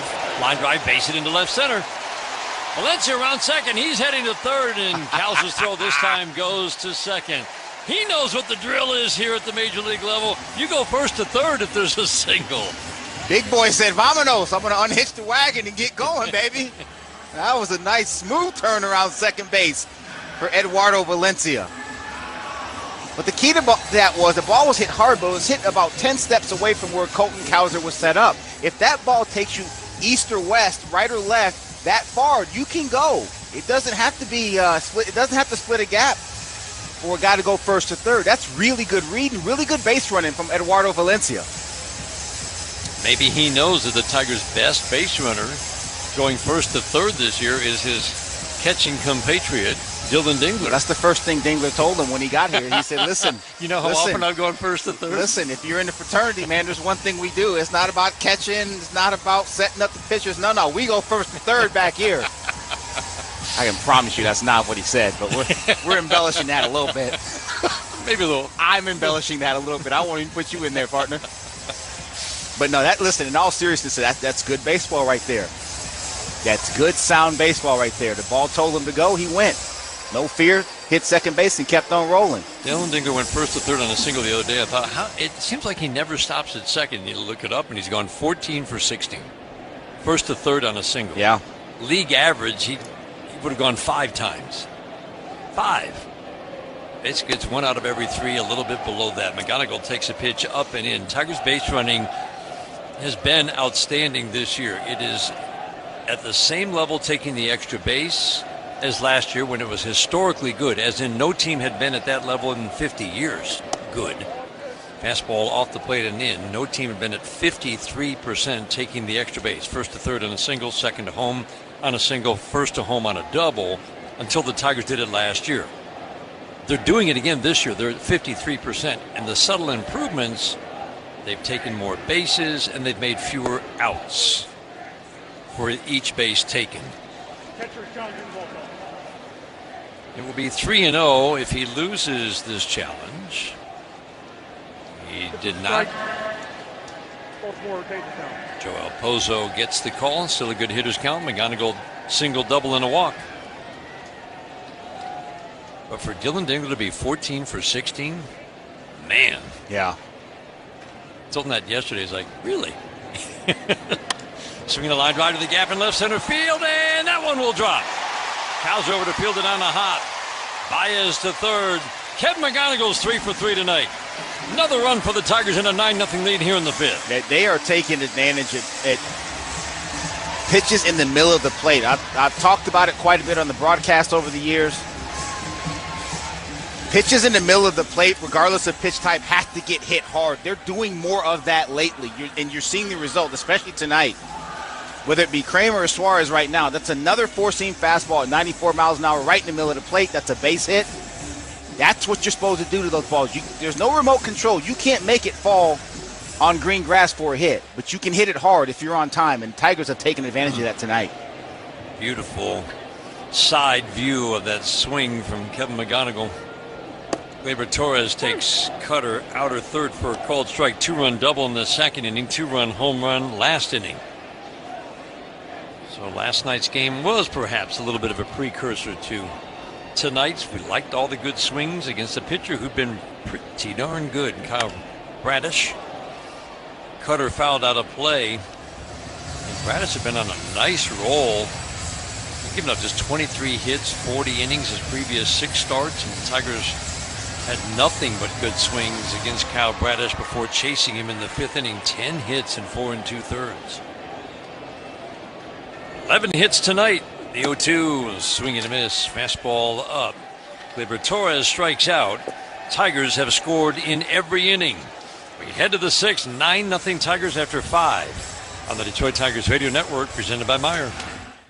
At Comerica Bank, we've helped build some of America's most iconic companies. Now, we're bringing that same professional-grade expertise.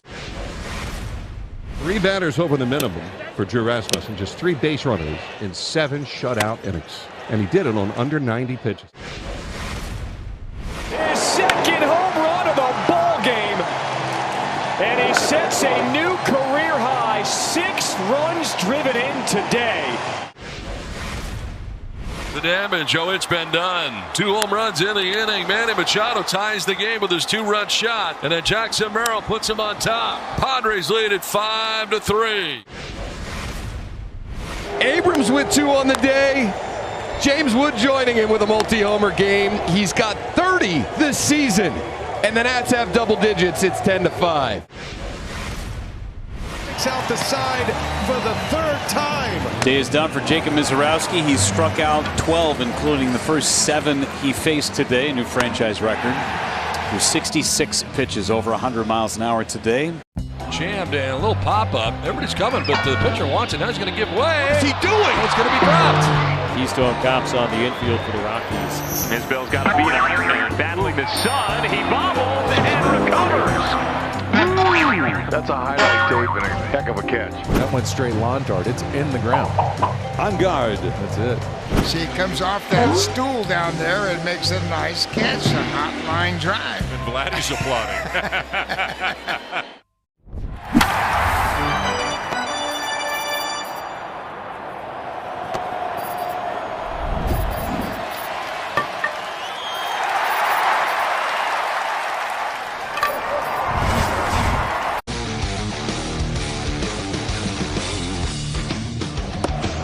First pitch, Cutter low and in, swinging to miss. Dylan Beavers.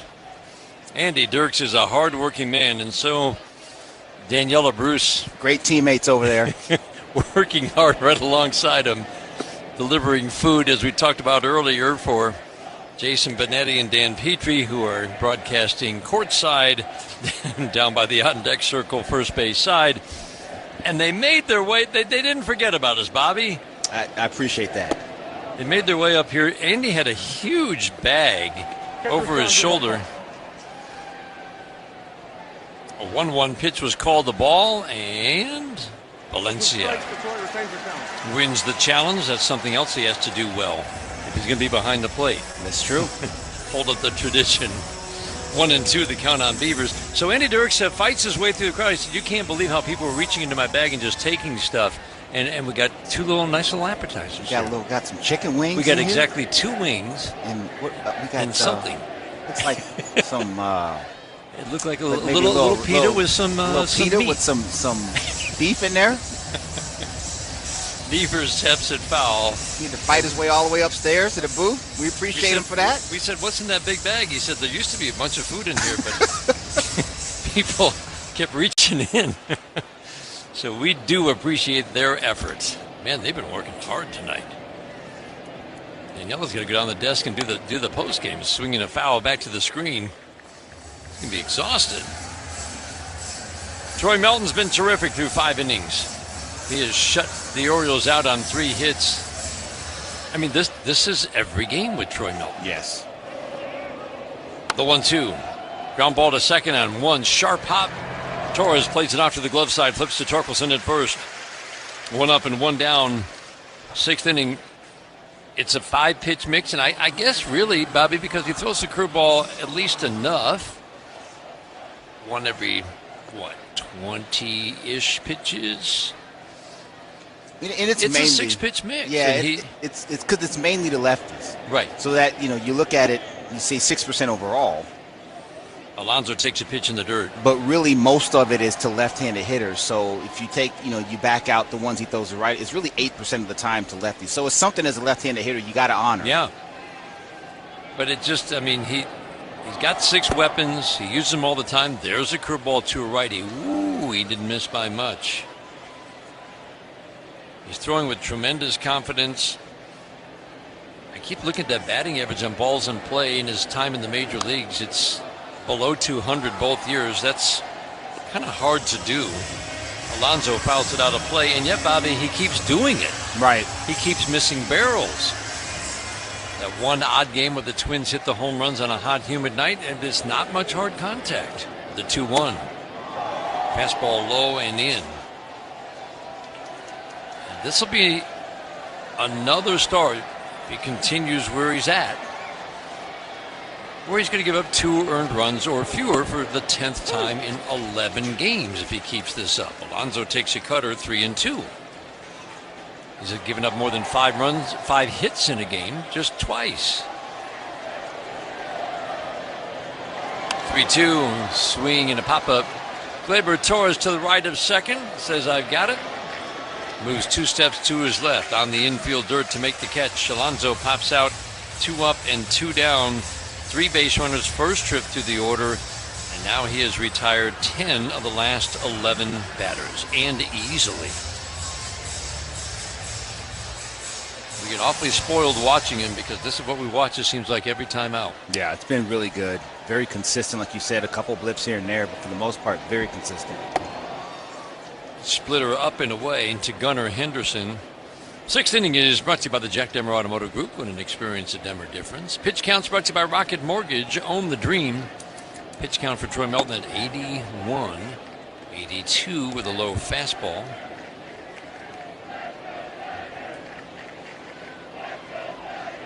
Henderson lined out last time up. 2-0. Ground ball fouled on the first baseline.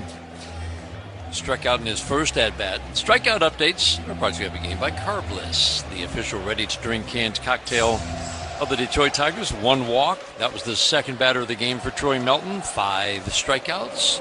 2-1. Ground ball back to Melton. He'll field it, run toward first. Basically handed off to Spencer Torkelson. A 1-3 put out. Ends up 1-2-3-6. Troy Melton's on the roll. He's retired 11 of 12 and easily. We go to the bottom of the 6th inning.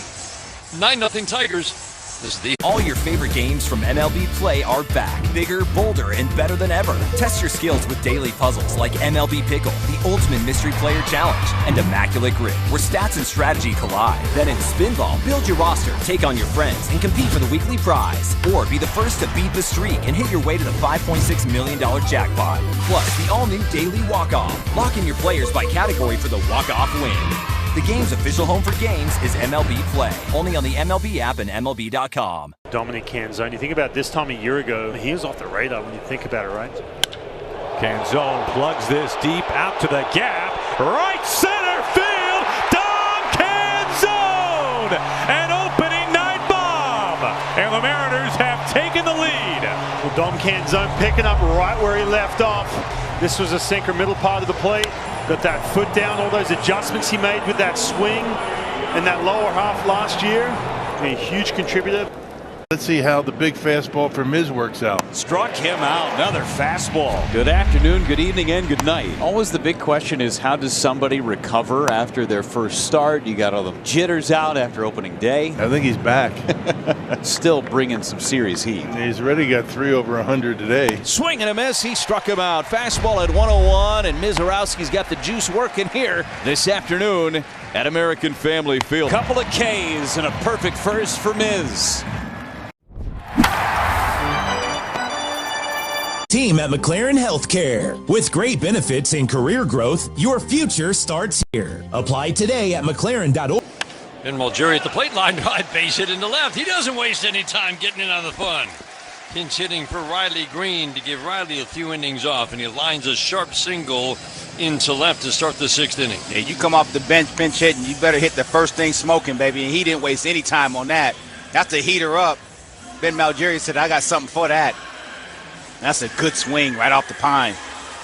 I was talking with him the other day about learning to adjust, and you know a little bit about this, to playing every day in the minor leagues. Yeah. And then you come up, and now it's for Ben Mulgeri, it's more of a come off the bench role, whether it's as a pinch hitter or defensive replacement or both, cut or low and away. And he said he just starts in about the 2nd inning, getting loose, getting the body moving in the weight room, taking a few swings. He says, I want to be ready both at the plate and defensively by the 5th inning.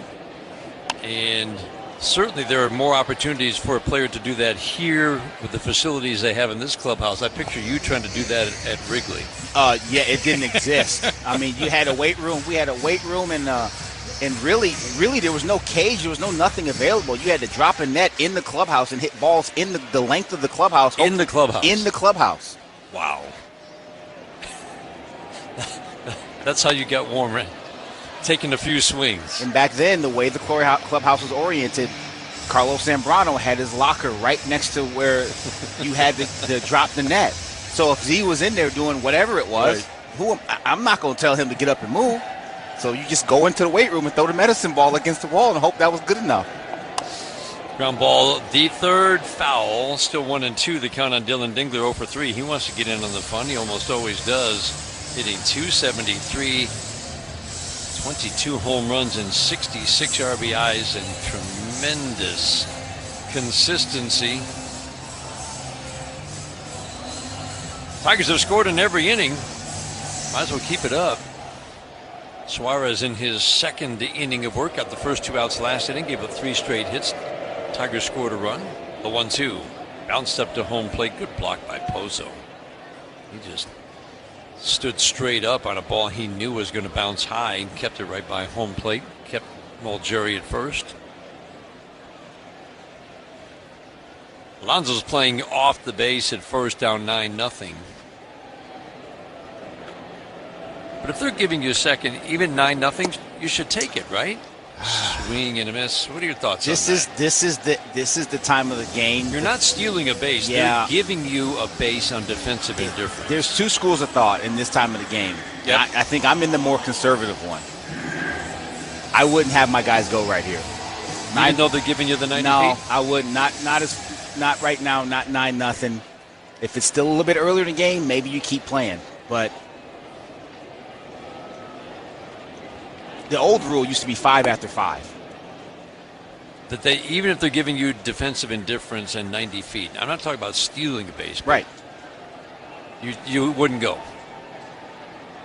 Right. Okay. Essentially. I mean, and that's kind of how AJ's playing it right now, because Malgeri's still standing over there.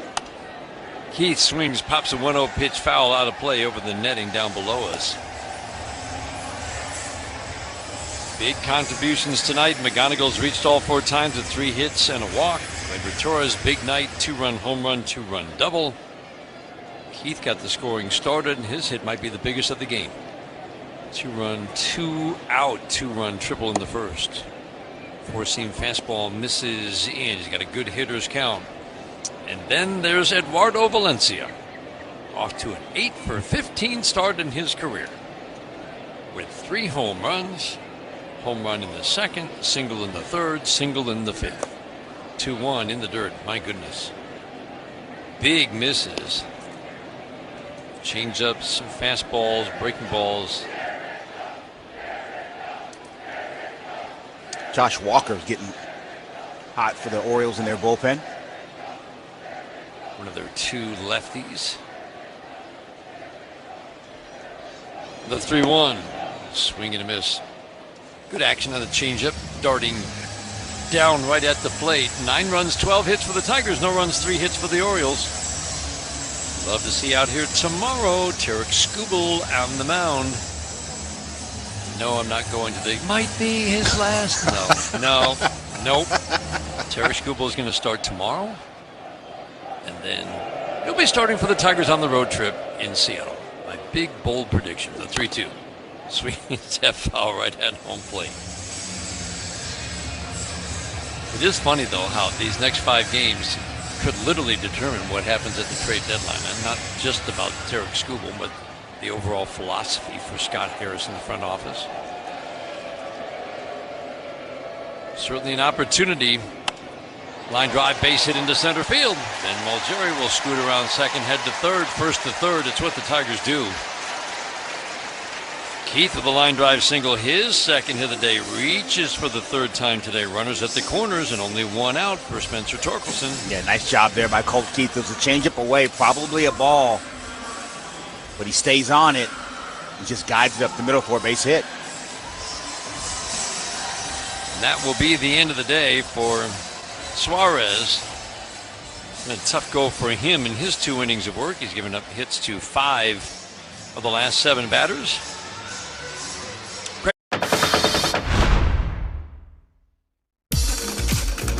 From about 1905 to 1925 or so, teams actually issued cardigans as part of their team uniform. In that era, knitwear was actually having a heyday in sports.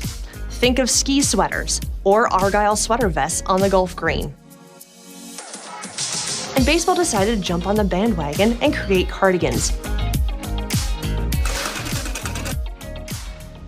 And J.P. Crawford makes the catch. Waldschmidt going back. Oh, what a catch! Boy, it doesn't get better than that. Nick Gonzalez, a fine running catch over the shoulder. Barehanded by Wheeler, little pirouette. Nice job on both ends. What a diving play by Randall Gritchick. Diving stop by Olsen. And an athletic play by Thomas to grab it and then land on the bag somehow for the out. Sliding catch by Braden Montgomery. And he made the catch! Oh my word! Holy cowser! Hap is there! He had to make quite an adjustment to make a very good catch. Sliding catch, McNeil! I'll take care of it. He hits meat at the plate. Perfectly executed by the Yankees. Devers gonna toss high and They got him! pays to be 6'8". Dives and he makes the catch! What a play by Josh Lowe. One hop tag!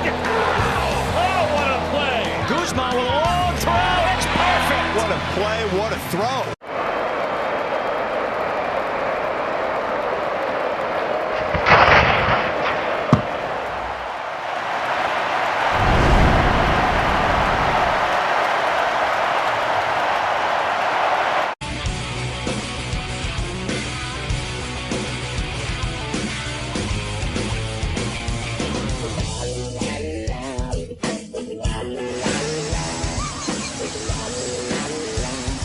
Josh Walker, one of the 2 lefties in the bullpen for the Orioles, takes over on the mound. These are not 2 shutdown lefties. Neither one really shuts down left-handed batters. And Josh Walker, 31 years old, is making, for the Orioles, just his 7th appearance of the year, parts of 3 seasons in the major leagues before this. He's never gotten much chance to show what he can do. Orioles are giving him a shot. So again, just 7 2/3 innings so far is being brought in to face a righty in Spencer Torkelson. Runners at the corners, 1 out, first pitch. Changeup at the belt. Doesn't want it there, you wouldn't think. Strike 1. There's a reason. Change brought to you by the Sam Bernstein Law Firm. Sorry, Dan, there's a reason he throws that only 1% of the time. It's a 3-pitch mix, primarily 2 and 4 seam fastball slider and the occasional change. The strike 1. Fastball up and away at 92. Kind of slings it, throws that left leg around as he finishes on the third base side. Swings it around. Works at the first base side of the rubber. The 1-1. Whoa, way up and away. Pozo had to lunge with a backhand to prevent that from going to the backstop and a run scoring. And Malgeri single pinch hitting for Riley Green. Start the 6th inning. Tigers trying to score in the first 6 innings. Each of the first 6 innings today, the 2-1. A little bit low, 3-1. McKinstry waiting on deck. Big dude out there, 6'6". Gets great extension. Way out there, over 7 feet. The 3-1. Swinging a high fly ball to right field. Oh, a slider hung. Torp will get a run home. Ben Malgeri tags, and the Tigers take a 10-0 lead here in the 6th. Torque wants that one back. Oh, doesn't he? He'll take the RBI. Yes, he will. But he had grander thoughts on his mind when he saw that slider pop out of his hand right at the top of the zone in the middle of the plate. He had his eyes set on deep right center over that big wall, didn't he? He sure did. Just missed him. That brings up Zach McKinstry. He swings and drives one into the shallow right center field gap. Taveras runs and lunges to the ground and makes a nice backhanded grab. Same play that he could not make on McKinstry yesterday. That's a good running catch. He just flat out got a great jump and somehow hung onto the ball that he caught with a backhand near the ground. McKinstry robbed of a hit. Tigers add a run. They scored in each of the... One out, one on. Flips the order over for Fernando. Runner goes, and a fly ball to deep left center field. That is back, and that is very gone. Way back into the bleachers. A mammoth blast in Atlanta. My, oh my. 2-3 leaned on this ball. Yvonne didn't even turn to look. 474 feet. Now the longest home run in Major League Baseball this season. Jim Thorpe's resume reads like a work of pure fiction. So he's in the Pro Football Hall of Fame. He's in the College Football Hall of Fame. He got Olympic medals for the decathlon and the pentathlon. He's the greatest at I thought I was an athlete, Lindsey. Thorpe finished his Major League Baseball career with the Boston Braves in 1919, where he played alongside an outfielder named Les Mann. He invented this particular projector. And this is not all he's done, right? He started championing to get baseball into the Olympics. He finally succeeded for the 1936 Olympics, which was held in Berlin. The German government had discouraged other nations from sending Jewish and black athletes. We sent over Jesse Owens, and we sent over Mac Robinson, Jackie Robinson's older brother. Trailblazers like Thorpe and Robinson certainly lit the way for countless others to follow. Go to baseballhall.org to plan your visit to the National Baseball Hall of Fame and Museum in Cooperstown, New York, and catch every episode of Hall of Fame Connections on MLB.tv. Well, we certainly served it up over the plate. This is a burger fit for a home run king, the 99 burger in honor of Aaron Judge. They sell a bazillion of these at Yankee Stadium. It looks pretty good. I feel like we passed the test. What about you? I think so. 15 hits tonight for the Tigers. 1-1. Sinker away. 2-1. 10 runs on 15 hits. Outman, the pinch runner, coming down the line at third. McGonigal at second. The 2-1 pitch. Fly ball left field. Hooking by the foul pole. And just foul. Oh, man. Almost another home run for Gleyber Torres. Just foul at the end. And in the end, not quite home run distance. It's just strike two. Walker sets the 2-2. Away. Pozo holds it for an extra beat. Doesn't change the mind. Chad Whitson, the home plate umpire. Dan, I got another hardest work in the day. Yeah. Troy Melton, maybe? Sure, he's one of them. All right. Got more? Yep. Torres waiting in the 3-2. Shot to third, backhanded by Mayo. He's deep. He throws to first. Pulls Alonso. He tags Torres in front of the base. Outman scores. The Tigers have scored now in each of the first 7 innings. It's a 5 RBI night for Gleyber Torres and an 11-0 lead for the Tigers. Yeah, this one took Gunnar Henderson to his backhand again. He throws it across the diamond. Pete Alonso had to come off the bag again. It's to tag Gleyber Torres on the way by. But that's an RBI ground out. Gleyber will take that for sure.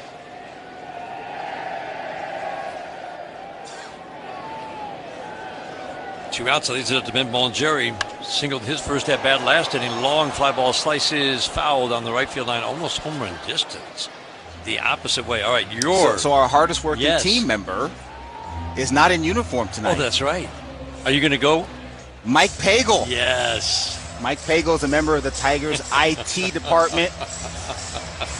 The venerable Dan Dickerson had a computer snafu today. We didn't know what was going on. We had some stuff going on. We called in the troops. Mike came in and said, "Hold my beer, I got it." Actually, he was working. He's not drinking a beer. "Hold my Coke, I got it." Line drive softly into left. That'll drop for a base hit for Ben Malgeri. McGonigal in to score. 16th hit of the night. Second for Ben Malgeri. He just came in the game last inning. 12-0 Tigers here in the 7th. Well, when your opportunities come when they come, and Ben Malgeri is not wasting any time. First time up, hammered the ball on the first pitch. This time takes advantage. No, I did something that I'm pretty good at not doing. I wasn't going to give it up. You want to tell it, you tell it. Clicked on something that looked legitimate. Oh, boy. All of a sudden, something's taking over my computer. The research department, though, was on it. Believe it. Marin had Mike on speed dial. He came in and he knocked that baby out. Saved the day. He really did. I was going a little white in the face and thinking, uh-oh. Marin's like, shut your laptop off. Jenny's going, shut your laptop off. I did. We did all the right things. All of that emergency preparation for such a situation paid off today. That's right. And then, I mean, Mike even said so. He said, "You guys did a great job. You did everything right." This is not a drill. And he saved it. Yeah, thank you for remembering that. Hey. We talked about it. He's going to earn hardest working player. There you go. Hardest working Tigers teammate, Mike Pagel. Swinging a pop-up down the right field line. Long run for Alonso, waving his arms. He's got it. He'll make the catch in foul territory, about 80 feet from home plate. Dylan Dingler flies out. The Tigers add to their lead. They have scored at least a run in every inning so far. 7th inning today was brought to you by Snethkamp Chrysler Dodge Jeep Ram. The Snethkamp Automotive fan. And a call, strike 3. Change up right down the chute. Watch his bite on this ball. Whee! Right at the bottom of the zone. Swing and a miss. 4 strikeouts for Sanchez. Well, that changeup rears its ugly head again, this time to Haggerty, and see how far out in front he was of that one. Swing and a miss.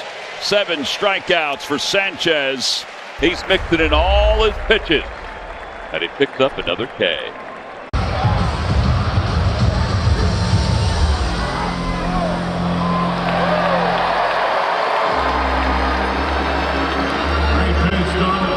Joining us tonight, celebrating Yoshi bobblehead.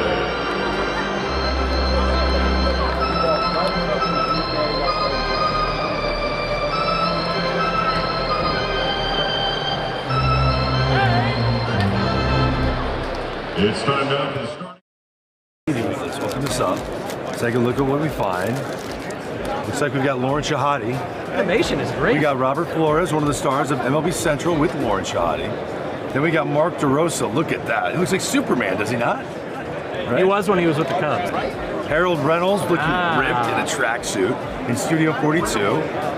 There I am. The hair's all I know this guy. Look at that jawline.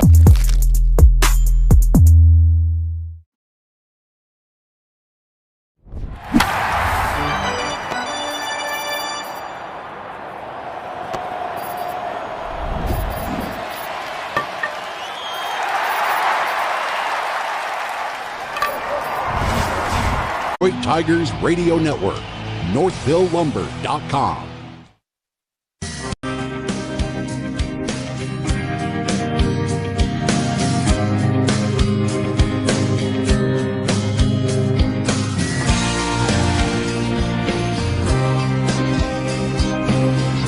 Lane change brought to you by your Southeast Michigan Ford dealers. Ty Madden on the mound. First pitch fastball near the outside corner. And that batter, Kobe Mayo, will win the challenge. Pitch was the ball. Baltimore has it.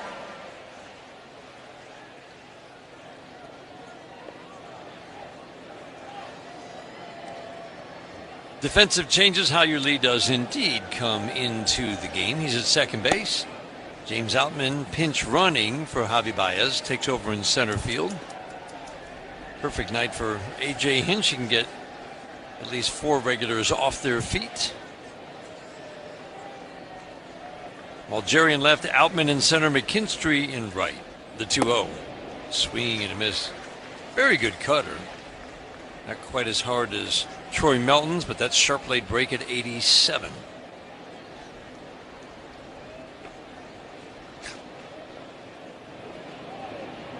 Two-one. Swinging a fly ball to center field. James Outman will drift in, make the easy catch for the first out here in the 8th inning. Final line for Troy Melton was a good one.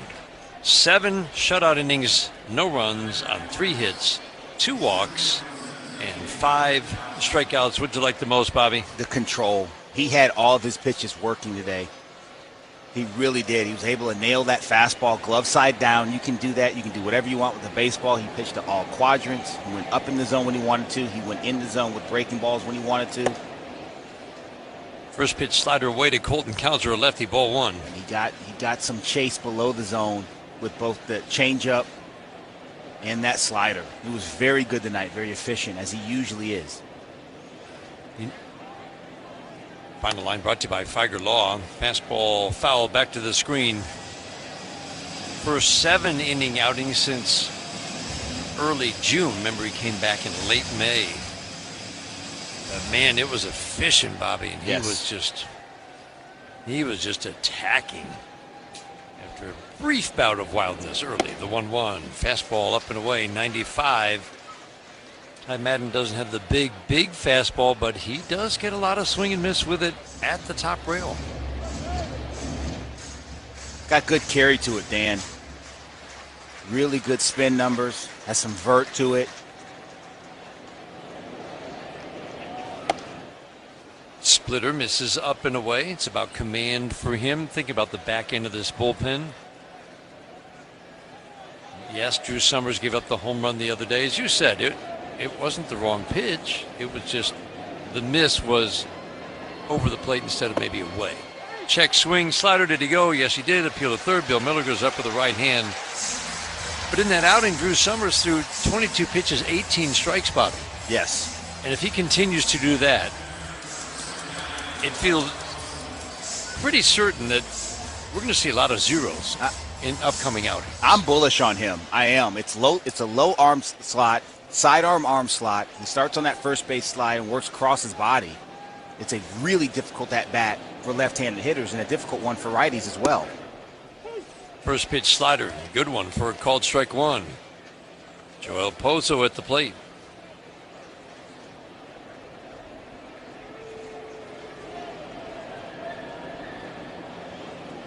Definitely got some swing and miss arms. Ground ball foul. We talked about it yesterday. Drew Anderson, he wants to be more consistent, but that's probably the best swing and miss guy at the back end of the bullpen. Now Finnegan's certainly been better the last couple of months. He's been victim of a long ball though twice in the last week. Still feels like kind of a work in progress, but Ty Madden can definitely fit into the picture. Slider bounces and gets a swing and miss, and that's a very nice 1-2-3 8th inning for Ty Madden. Couple of strikeouts to end it. We head to the bottom of the 8th inning, 12-0 Tigers. This is the home of Detroit Tigers baseball, presented by Meyer. Hit a home run this year. All your favorite games from MLB Play are back. Bigger, bolder, and better than ever. Test your skills with daily puzzles like MLB Pickle, the ultimate mystery player challenge, and Immaculate Grip, where stats and strategy collide. Then in Spinball, build your roster, take on your friends, and compete for the weekly prize. Or be the first to beat the streak and hit your way to the $5.6 million jackpot. Plus, the all-new Daily Walk-Off. Lock in your players by category for the walk-off win. The game's official home for games is MLB Play. Only on the MLB app and MLB.com. What is it that kind of got you hooked as a foodie, so to speak? My dad was really into food when I was a kid. He traveled for work and he would go to places all over Europe and stuff. He was in sales and I feel like he would come home and try and cook the things he ate overseas. And so as a kid, I was exposed to a lot of like stuff that kids aren't usually exposed to. And so I credit my dad for that.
Keith at the plate, and the Orioles break out. They've called up 2 catchers to replace their 2 regulars. We saw Chadwick Trump behind the plate yesterday, and now Chadwick Trump is on the mound. And he's lobbing the ball. 33, 37 mile an hour ephus pitches. This is what Zach McKinstry tried the other day. Changed up away. Apparently I didn't realize they turned the ABS off when a position player is on the mound. Is that right? I didn't know that. I didn't know that either. I learned that the other day. Zach McKinstry said, yeah, I took advantage of that a little bit with my ephus pitches. You cannot challenge.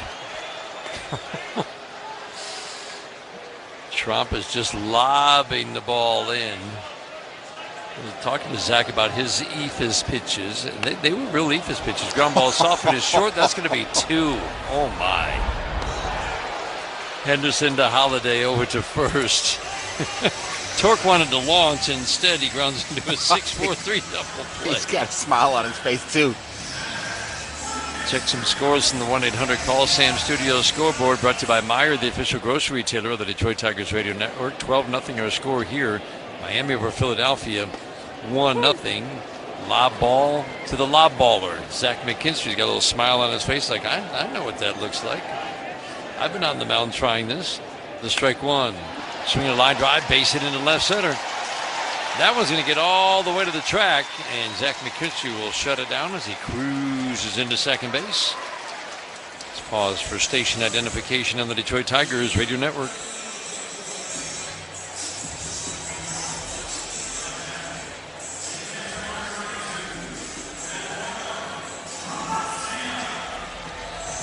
Inning today is brought to you by Varsity Ford. Visit Varsity Ford in Ann Arbor. This copyrighted broadcast presented by authority of the Detroit Tigers may not be reproduced or retransmitted in any form, and the accounts and descriptions of this game may not be disseminated without the express written consent of the Detroit Tigers. Ephus pitch sort of near the outside corner, strike 1. Wow, you cannot throw it any slower.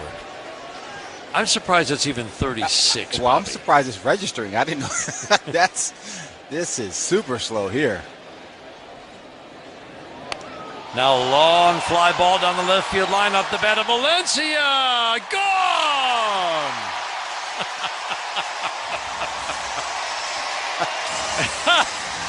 It's like slow pitch softball, and it's really hard to hit sometimes. Eduardo Valencia, no problem. Second home run of the night. Wow. His 4th in the major leagues in 17 at-bats.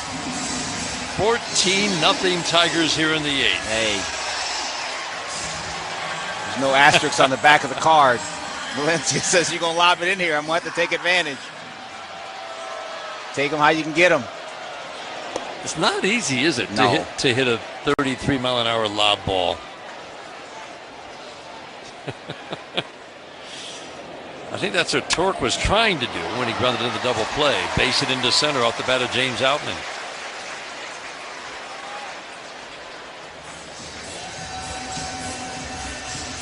"19-hit attack for the Tigers tonight. Home runs for Torres, 2 for Valencia. Eduardo Valencia is now 9 for 17 in his major league career.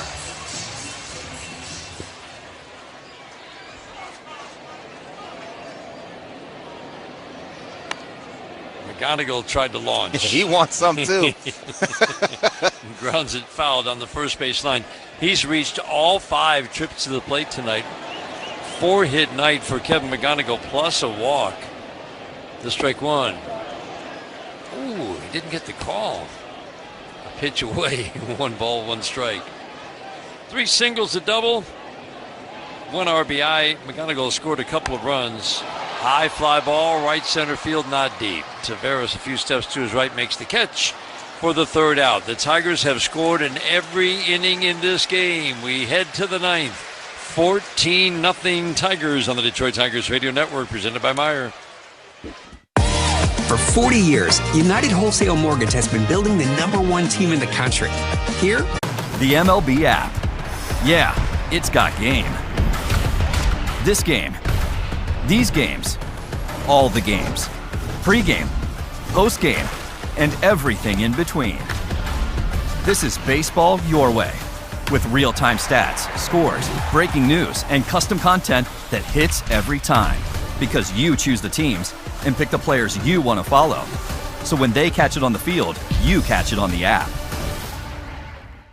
It was a defensive play so iconic that we simply call it the catch. This is the glove Willie Mays had when he made that catch. This is great. Oakland pitcher Dave Stewart was named the World Series MVP. It really comes from like the kings of Siam would give their courtiers white elephants, which were sacred animals. They need to know this story. That's amazing. Nobody could steal a base like Ricky. I'm the greatest of all time. Thank you. So imagine making steals in these stuff. So these are Tie Cubs. These are Tie Cubs. So what I want to know is, were they ever swabbed for the DNA of opposing pitchers? Roberts is no stranger to stolen bases himself. That's what makes it special, is that everybody knew he was going to steal. Roberts is going. Safe. You know what they say? One great play deserves another. Go to baseballhall.org to plan your visit to the National Baseball Hall of Fame and Museum in Cooperstown, New York, and catch every episode of Hall of Fame Connections on MLB.tv.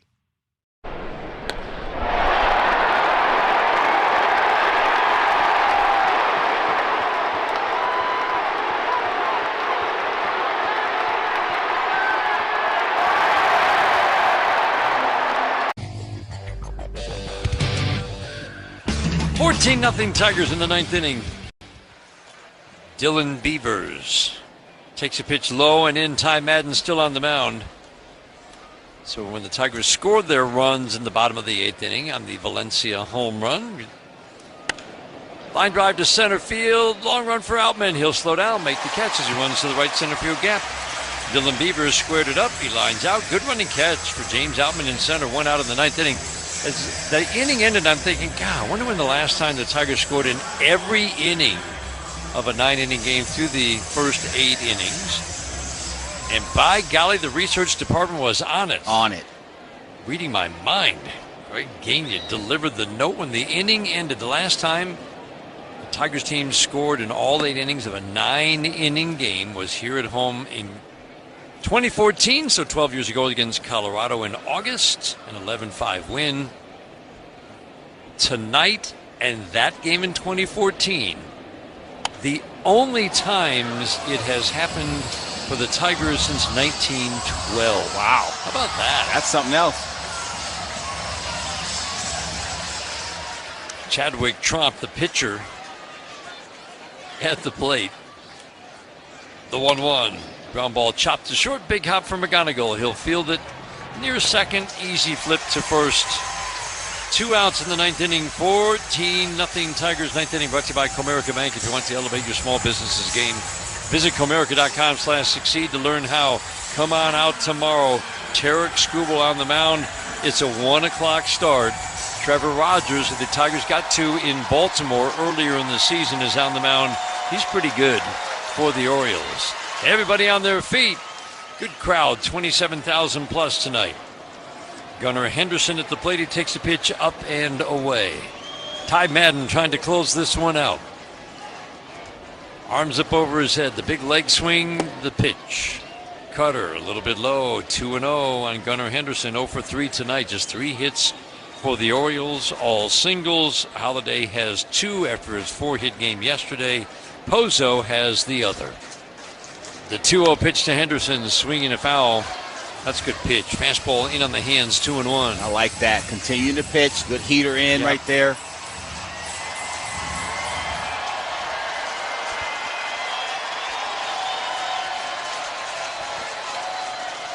The 2-1. Swing and a foul.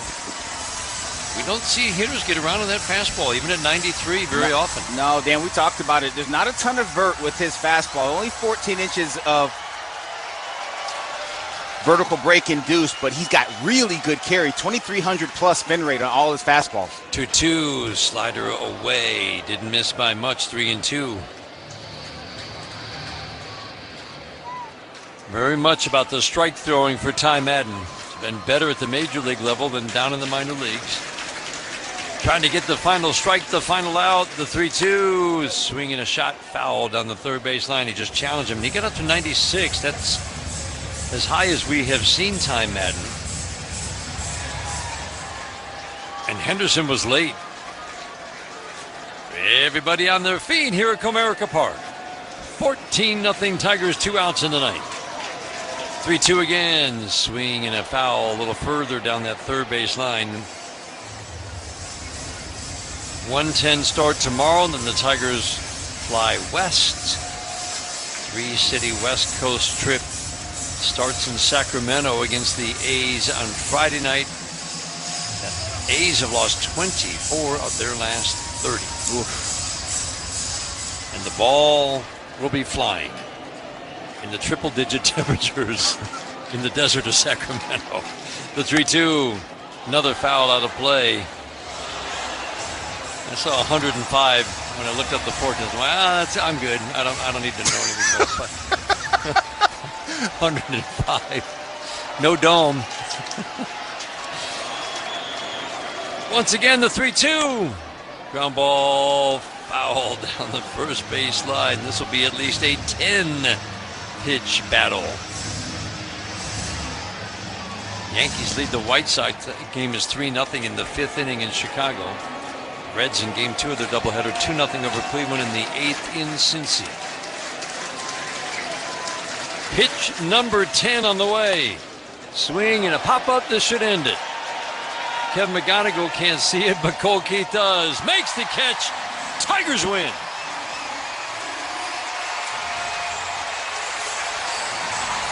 Troy Melton dominates. The Tigers score in every inning with a 19-hit attack. A 2-homer, 4 RBI night for Valencia. A double, home run, and 5 RBI night for Gleyber Torres. Our final score, the Tigers even up this series at a game apiece with a 14-0 win. There are trucks, and then there's the 2026 GMC Sierra 50.